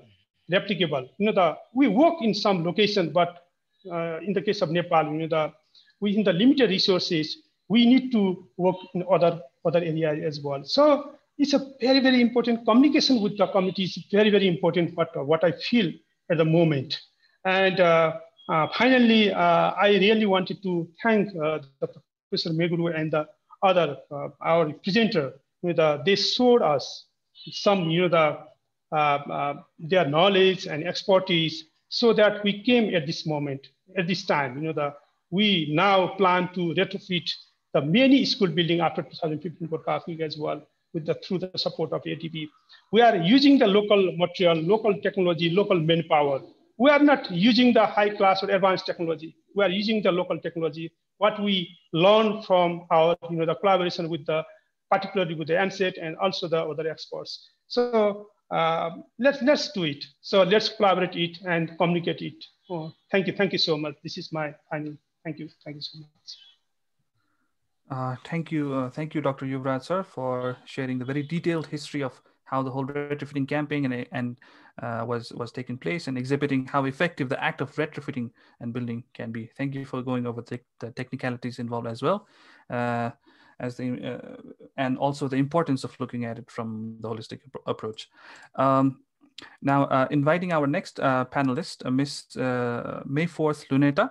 She's an executive committee member of ADRRN, Deputy Executive Director of Operations in the Center for Disaster Preparedness, which is a regional resource center based in the Philippines that promotes community-based disaster risk reduction and management, working with concerned stakeholders in various countries to enhance their capacities in disaster prevention and mitigation, preparedness, emergency response, recovery, and rehabilitation. Ms. Mayforth Luneta, I would like to invite you to give your comments and also to pose questions. If I may request you to do it within 5 minutes, please. Yes. First and foremost, I would just like to say that I am truly inspired from all the speakers, Professor Kimiro, Dr. Ramesh, and Dr. Hari. Thank you very much, because here in the Philippines, though we advocate retrofitting as a capacity development institution in disaster risk reduction, we always advocate that, especially for urban areas, to have retrofitting in their houses, also in the public places. But of course, this is not an easy task. But as I've seen you share your experiences, it really inspires and moves me a lot to thinking of other things on maybe you can also share in our country. So that's the first thing. Thank you for inspiring us. Second, me. And second is my in the Philippines, what we have is we will have this what we are anticipating right now is the big one, which is like in by our institution for Philippine Volcanology and Seismology. We're looking into having a 7.2 magnitude earthquake during these times, as we have seen it in our records of earthquakes even before. So in preparation to that big one, we have a lot of campaigns and trainings on community-based disaster risk reduction management, and also on earthquake preparedness. And as I've also heard from your talks, of course, one big thing to prevent the death of a lot of people is, of course, doing retrofitting, not only for the houses but also for the public building. So we are like we are anticipating, like, for if that 7.2 will happen, around 34,000 people are predicted to die, 170,000 residential houses will collapse, and a lot of public buildings will be damaged, because this will cut across like 6 major cities, the whole of Metro Manila, and even the Greater Manila area. So what we did was we had a lot of campaign regarding this. We also have our law, the Philippine Building Code, also tries to have the standard to make sure that when earthquake comes, it will not collapse. Okay, things like that. And then we have a lot of several campaigns just before COVID and these three typhoons that we recently have had. So, but of course, in the Philippines, we do not only have earthquakes. We a lot of typhoons and different kinds of hazards that we are facing, and that poses a challenge on the campaign and the sustainability of campaigning for disaster prevention and mitigation for earthquake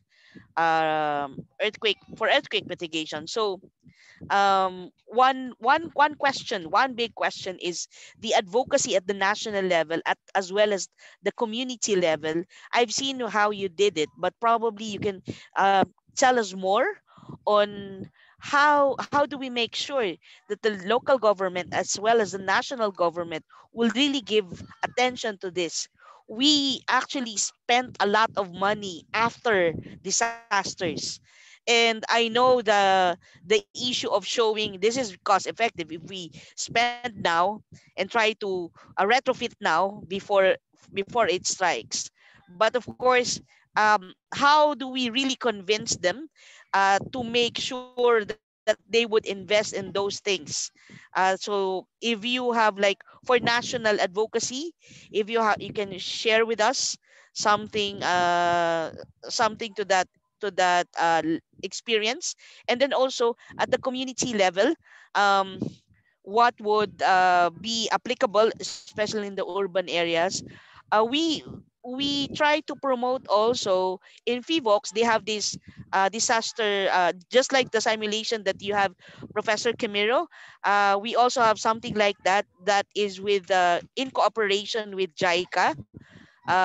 We call it how to make how do you say it? How safe is my house?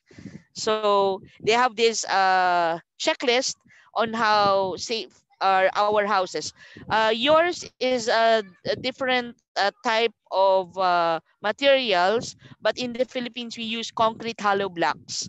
But usually, because for urban poor, we have a lesser thickness of concrete hollow blocks. But for the FIVOX and JICA project jointly, they try to make a retrofitted standard house that would make it uh, uh, more sturdy and strong. And even if they had the simulation, it stood the test. The promotion of letting people do that kind of house building and retrofitting is quite a challenge, you know. Yes, we say that of course if it's already a built house, you just have to retrofit it, and you will just add a little of the expense, and then it will be better. But of course, money is always an issue. I like the sharing that let the government spend for the local communities who have very low income, and then it will help a lot, and it will uh, make the communities and the cities resilient. So um, to make the long story short, I have so many questions, but mine the bottom line is, first is uh, what is the most effective national advocacy for this, and then for communities, how can you further explain the stories of advocacies at the communities so that they will be convinced that this is really very helpful, and it will make sure that when earthquake comes, their houses will be safe. So those are the two things that I would like to ask. Thank you. Is my 5 minutes up? Uh, Thank you, Miss May Fortuneta. It's a little bit more than 5 minutes, I should say. Anyways, thank you very much Sorry. for your comments. and also raising very important questions to our panelists as well. We will be discussing it in our open discussion session as well. I would like to quickly move on to Miss Maggie Stevenson. She is an Ms. Maggie Stevenson is experienced in working in many parts of the world, including in post-earthquake reconstruction of Pakistan and Haiti. She has worked in housing and development and post-disaster reconstruction for governments, the UN, nonprofits, and the private sector. She is also the author of 4 lessons from the 2015 Nepal earthquake housing recovery. Maggie served as a recovery advisor at the Shelter Cluster in Nepal in 2015, and also assisted the NRA development of housing recovery policies and programs in 2016. In 2019, she returned to Nepal to support learning initiatives on housing recovery. Maggie, please, I would like to request you for your comments and your questions, please. Thanks, Vivek, and thank you very much for directing people to the 4 lessons from Nepal. It's only 4 of 4,000. I'm sure many of you on the call today have much more documented already. Thank you to the really excellent speakers and commentators before. I won't use up time individually with 5 minutes.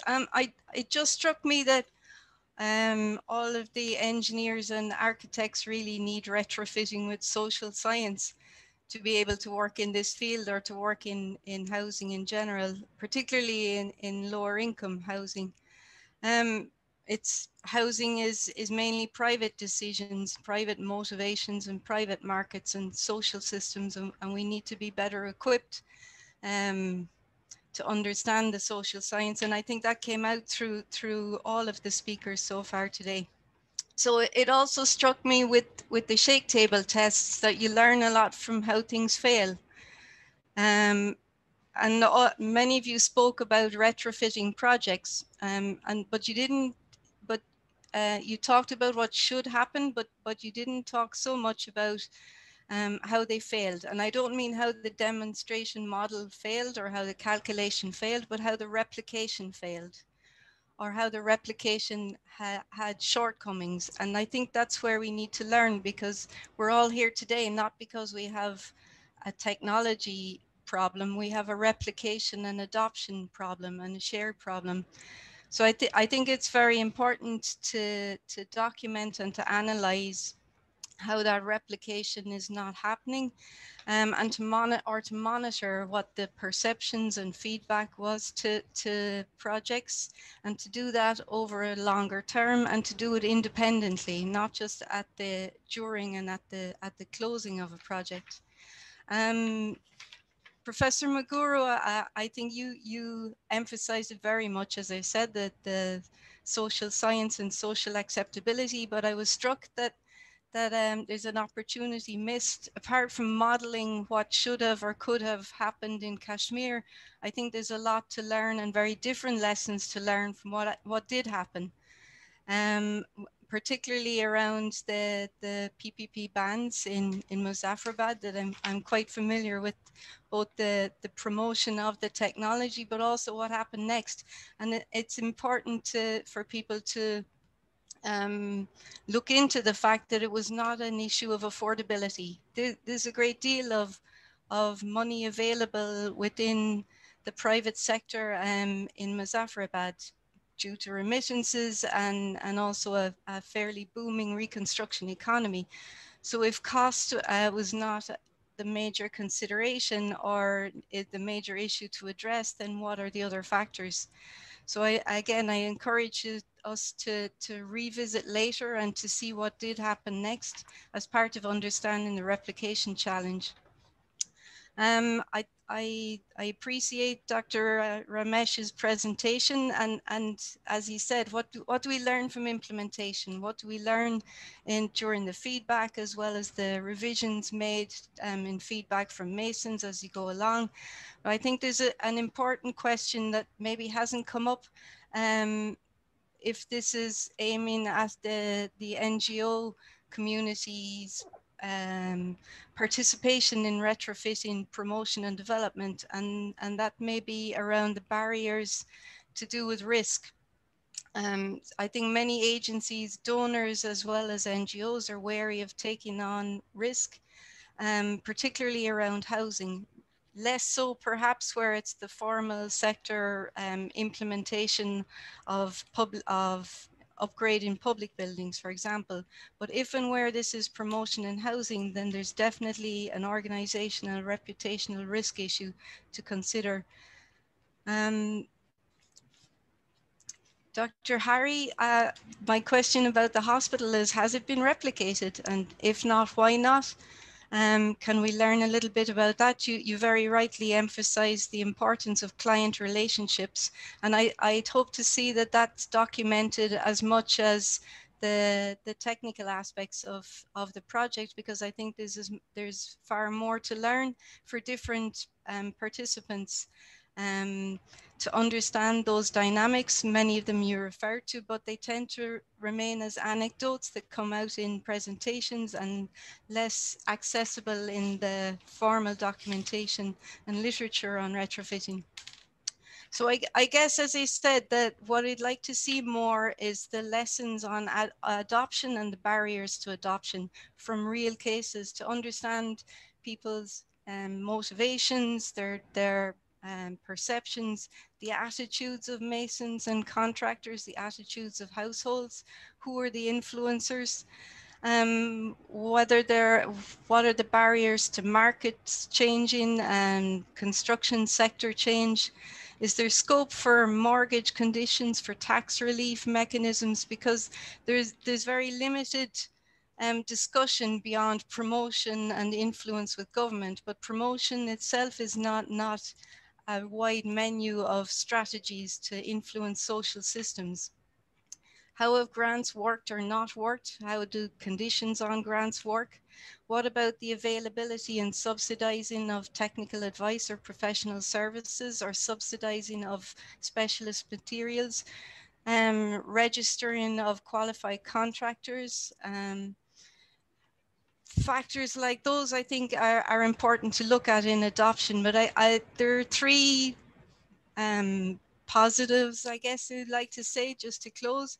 I think there's a lot that we can learn from hurricane resistance and the adoption of measures by households and markets, and very good experience, particularly in the Asian region. I second Mayford's suggestion about our reference to checklists or housing audits. I think that linking very small scale and practical efforts, such as planning for escape paths or securing items to walls, helps people to understand the fabric of their building and the use of their home, their risks and how to address them. And I think that that's a foundation step for households to take some kind of control, and should be better linked to the structural measures of retrofitting as well. But I think a broader base with simpler measures helps people to understand and incrementally take control. And lastly, I think households have many needs or desires to improve their houses, some to save money on energy bills, or to improve comfort, or just to look better. We've found that sometimes the most effective way to promote retrofitting for safety is to include it in as Maggie, part of a menu of improvements. Yeah, I'm just finished. So I think a menu of household improvements helps to bring the retrofitting discussion onto the household's radar, but also on the professionals sector, professional education, and the construction sector. I think that while you have engineers and earthquake engineers only talking to each other, you have limited impact compared to building a wider agenda of how to improve the building stock and change the construction sector. We face this on climate change, and that may be also a very strong link for you. How are we going to improve buildings to address climate change? That's all from my side. Sorry if I took too long.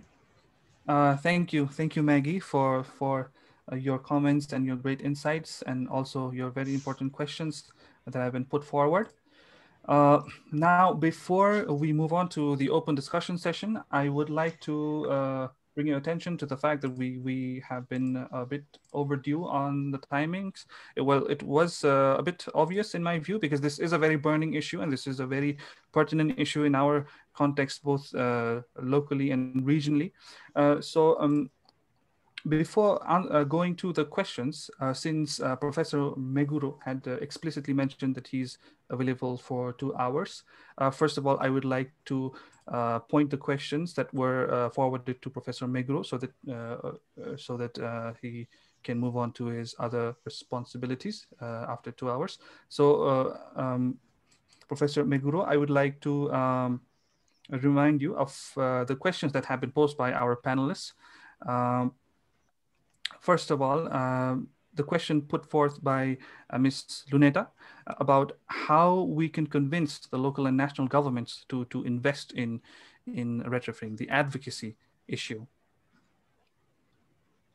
First, we should establish the good indicator to show the real meaning or real effects of the disaster countermeasures.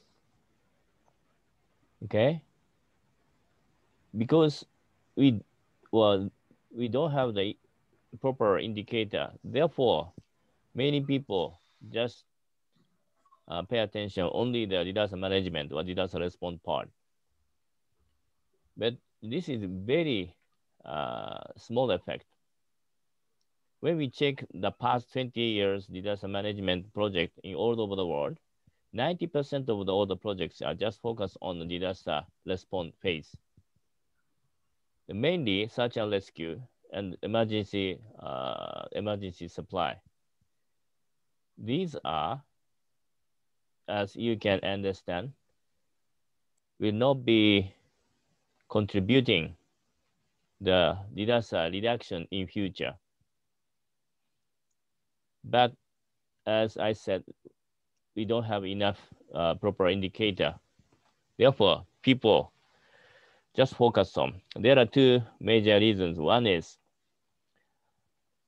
the once established system, the relatively disaster response phase countermeasures are easy to be applied rather than pre-disaster countermeasures or post-disaster, such as recovery reconstruction plan.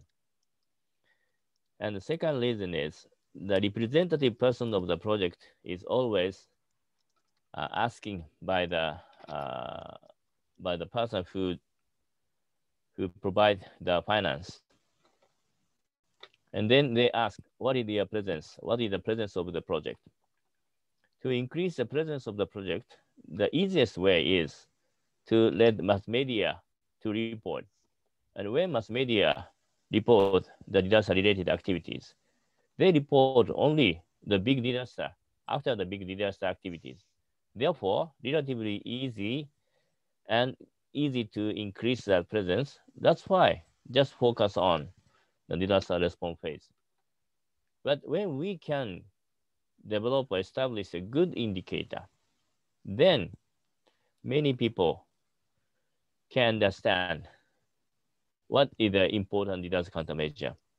Then the national government, they also should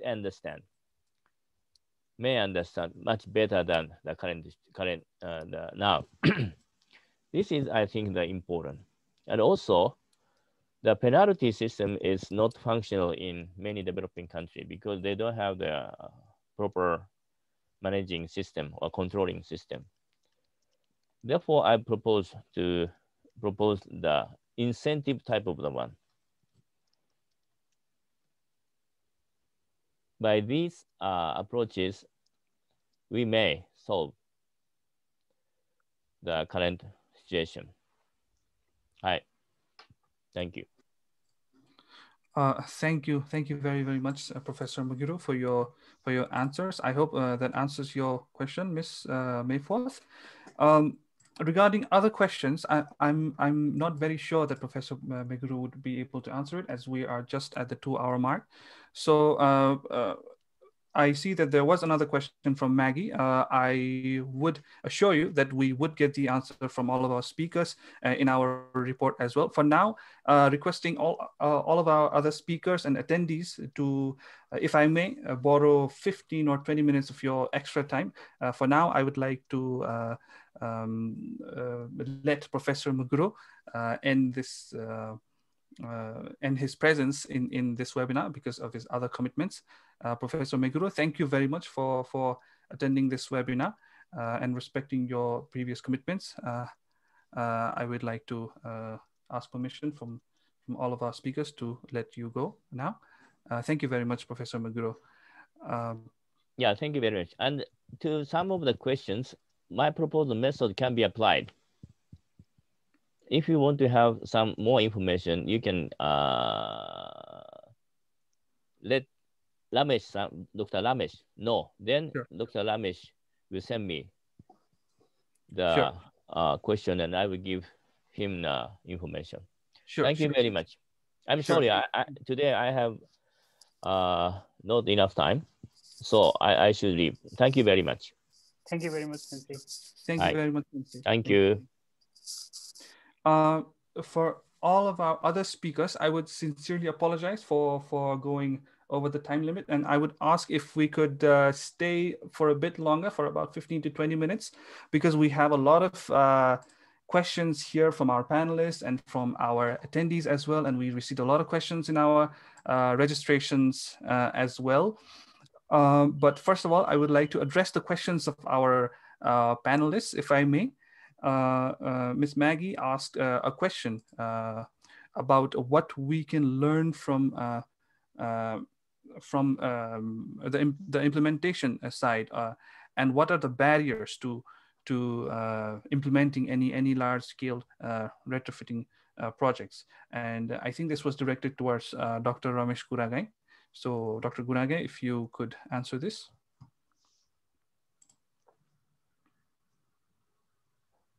Yeah, so definitely the organizational reputational risk is always there.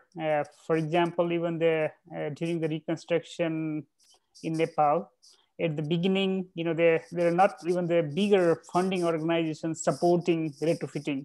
They thought that there is a lot more risk because it may be difficult to implement the technical complexity, and then but now it's they are getting slowly convinced and importance. So I think through demonstrations and then the cases, we can go for the larger scale replication. So piloting the scaling up is, I think, there's another step.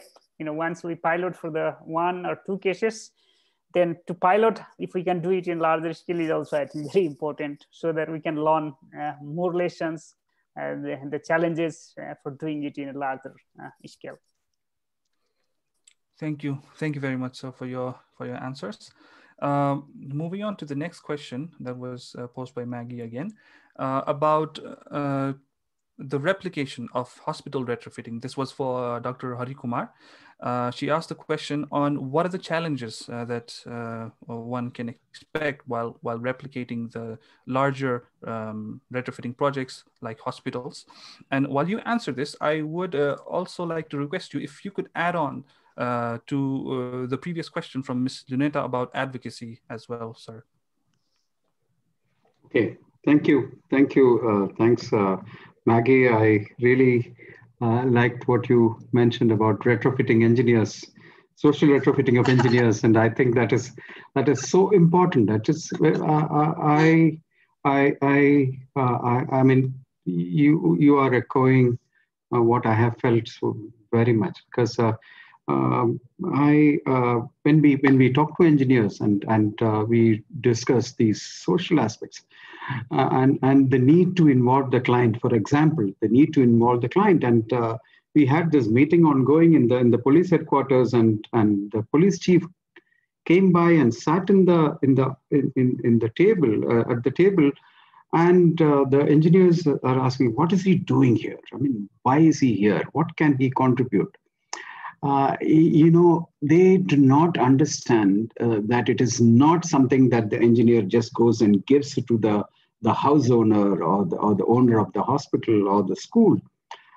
You need to discuss, and it is very difficult for many engineers to wrap this idea around their heads. Yeah, I like the use of the word retrofitting for that. And as far as the challenges in replication, we were hit by a completely different challenge in Delhi. That is, Delhi was was awarded the Commonwealth Games in the middle of the project, and then there was about 20 stadiums to be built, and even though we separated our engineers from the mainstream and kept them in a separate circle called the retrofitting circle, even the retrofit circle was not spared, because the task was too huge for the Delhi Public Works Department. And then they actually lost focus because they were building stadiums rather than retrofitting hospitals, other hospitals, I mean. So that was something we had not planned for, and I don't think that is not something anyone plans for in their projects. But we were also, the other challenges was when you are training people, we should try to understand how long they are going to remain in this position. If somebody gets nominated and he's close to retirement, that is one of the criteria we were looking at.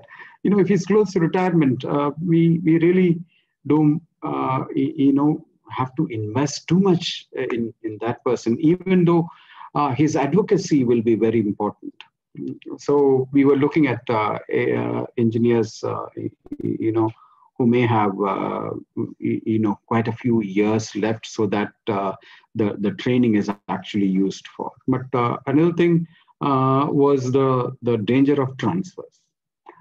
We train someone, he's engaged in this project and he's ready to do a replication, and then he goes off to, in our case, he was the main of a couple of engineers were transferred to Bangalore. Bangalore has no earthquake hazard, which we all of us were really felt really bad about, wasted opportunities. But many of these transfers, we try to prevent them, but many of these transfers come with promotions also. So, we cannot hold up somebody's or advocate to hold up somebody's promotions. But as I mentioned, transfer is one, institutionalizing this is another. But there are, because you asked the question about hospitals, I think there are several more issues related to hospitals. I'm not talking about other lifeline buildings, but related to hospitals. And this is my personal view. I will not say that this is, completely even Geohazards International's view. But the more I discuss with doctors working in old hospitals, the more they want new buildings rather than an old building which is made earthquake resistant, because medical technology is growing rapidly, and already hospitals are buildings which they are using are getting cramped. They need more space. They need more space for equipments, different layouts. So many of them were not happy with retrofitting their hospitals. This is reality. When we discuss with the doctors or the medical superintendent, they would rather have a new building than retrofit a hospital. But it is very, very important to use the opportunity of any new building coming up to move your critical facilities to those new buildings. Because what normally happens, I've seen in many parts of India, that the hospital is built during the British period, long time, and that one central building has had everything. It had the critical services like the emergency, the operation theaters, the autoclaves, the ICUs. But then under some new national health mission, they get funds for a new building, which is probably an oncology ward or nurses' quarters or women and children's ward. These are built earthquake resistant. And what is going to happen in many cases in across rural India is that they have hospitals where the critical services are still in the old buildings, while the new buildings, which are, like I mentioned, not so essential services. I mean, these are important, but not so essential services are going to survive the earthquake, while your main building may not. So, one part of retrofitting and retrofitting projects is decision making. We need to be able to help these decision makers make the right decisions. We should retrofit. I mean, I'm not saying that building need not be retrofitted. That needs to be retrofitted for life safety. But move your critical facilities to your new building, which are built earthquake resistant. So this is what we have been advocating with various hospitals.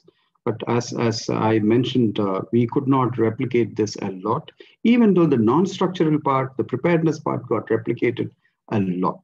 But the actual retrofitting, especially when it becomes very costly, at least the hospital retrofits ended up, the assessments and the estimates ended up being costly up to about 30%. And as Ramesh mentioned, 30%. The school retrofit was only 16%, 15.75% the school retrofit. So that was replicated. People were happy to invest in that.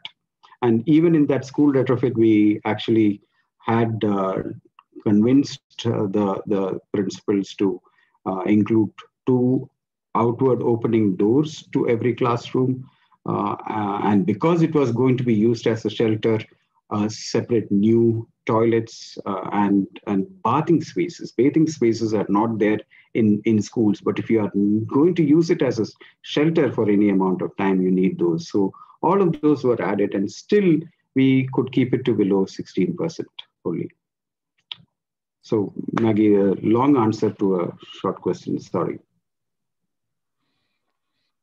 Thank you very much, Dr. Hari Kumar, for your answer. Before moving on to other questions, we had also collected some questions from the registrations as well. And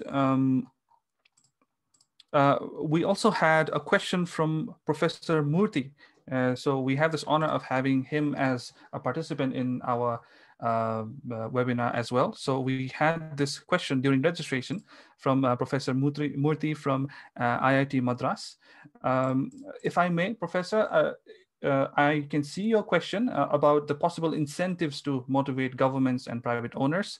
It may have been answered already as well, but if you could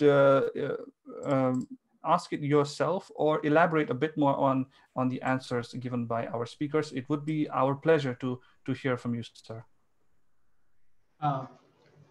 Thank you, Vivek. I'm happy to be part of this meeting and understand the intricacies that each of our colleagues have presented from their standpoints. We would like to see retrofit become more acceptable.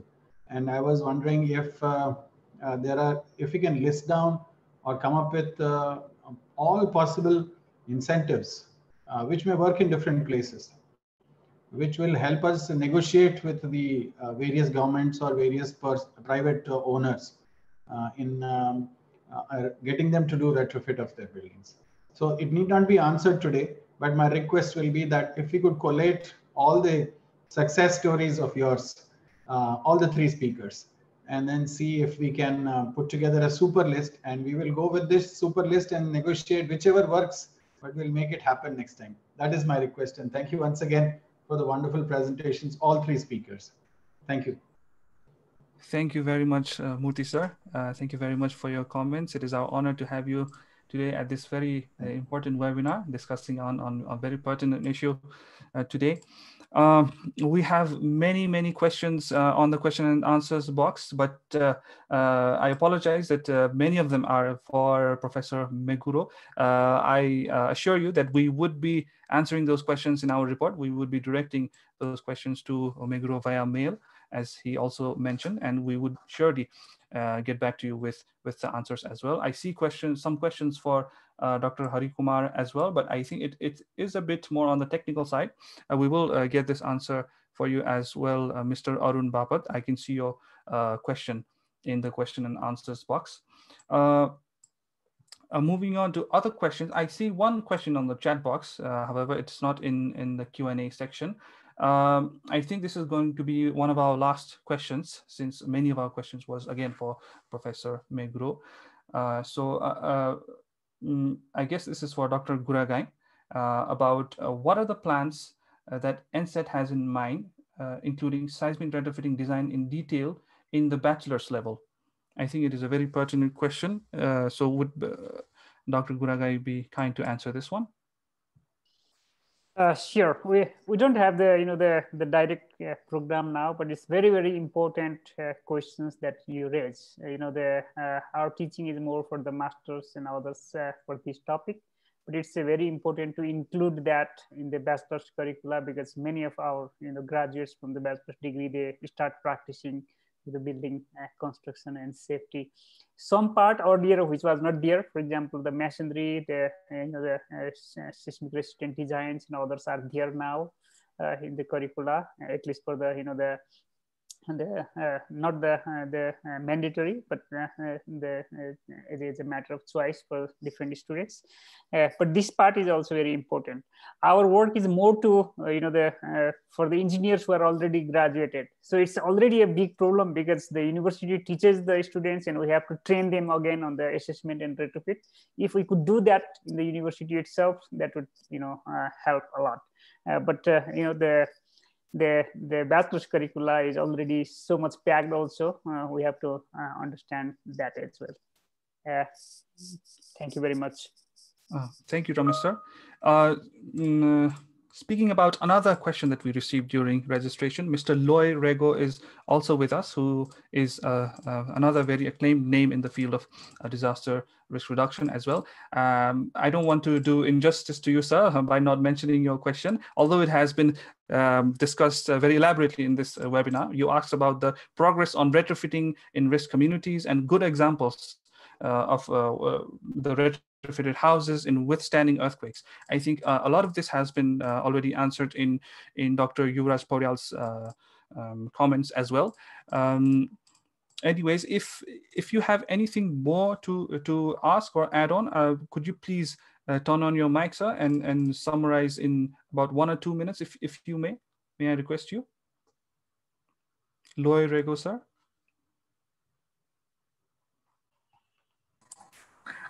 Yeah, unmute myself.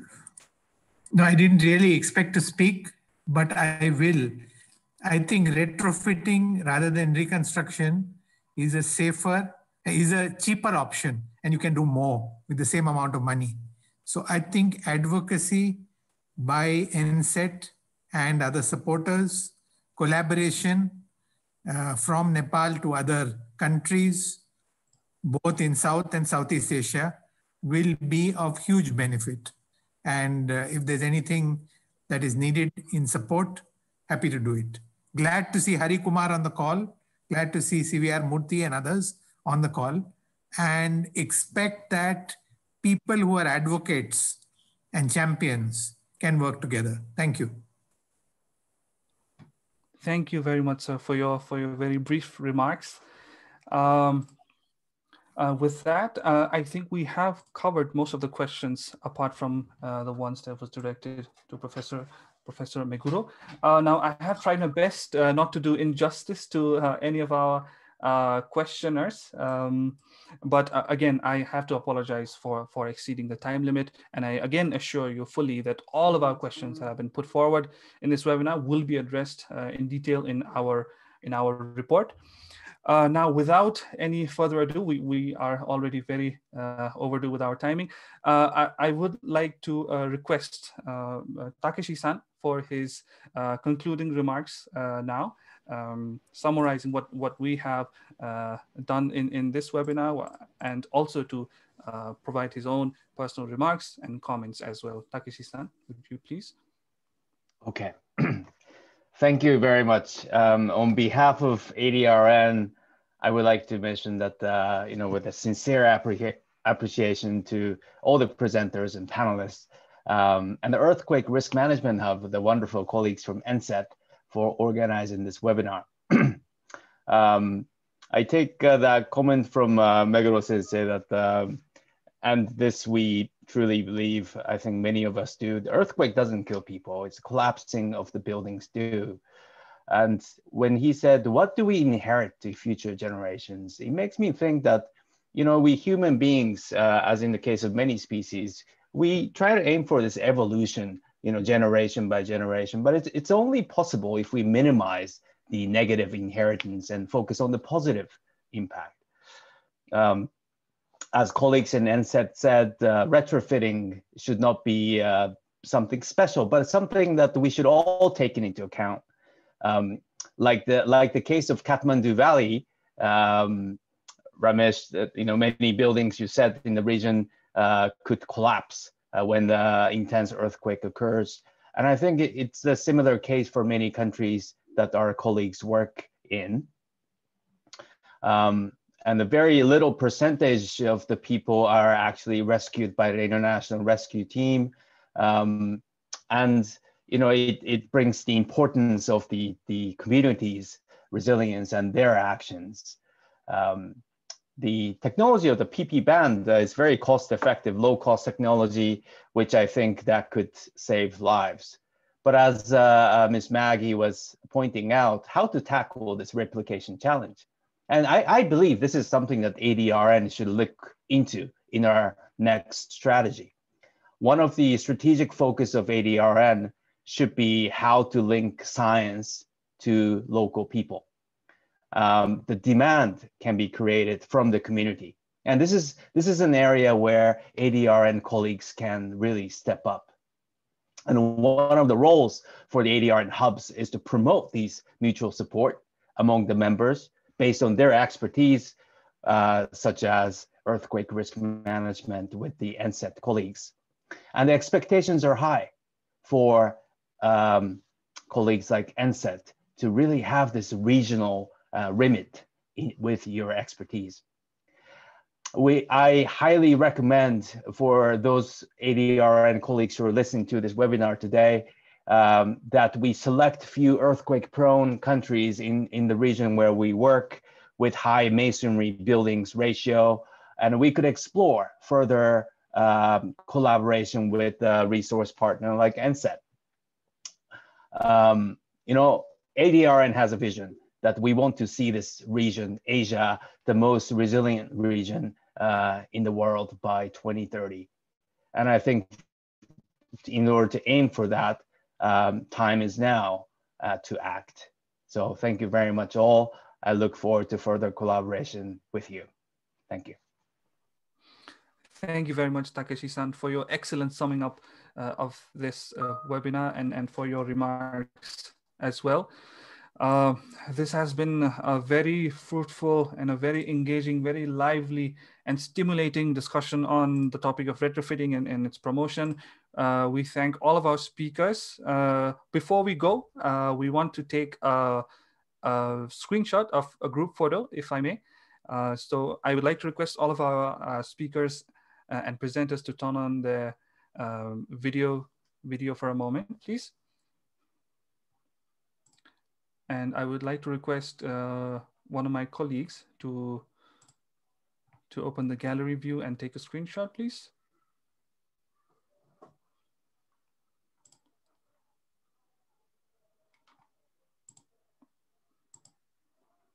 Okay.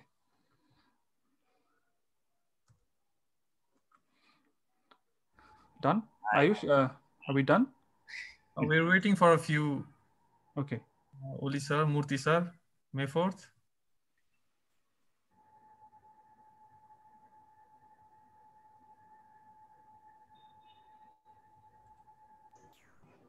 Okay. Yeah, I think now.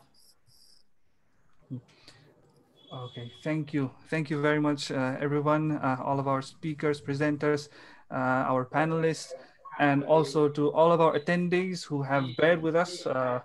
Although we have exceeded the time limit, I cannot apologize more for this, but this was a very pertinent and a very important issue and a very important discussion that we needed to have. Thank you very much, everybody. So I would officially like to announce the closing of this webinar. Thank you. Thank you very much, everybody. Yeah, thank you. Thank you everyone. so much. Thank you, everyone. Thank you. Bye-bye. Thank you, everyone. Thank you. Thanks a Bye. lot. Bye-bye. So nice seeing you, Hari. Nice seeing you too, sir. Great. Really great. Wonderful presentation. Thank you. Thank you, sir.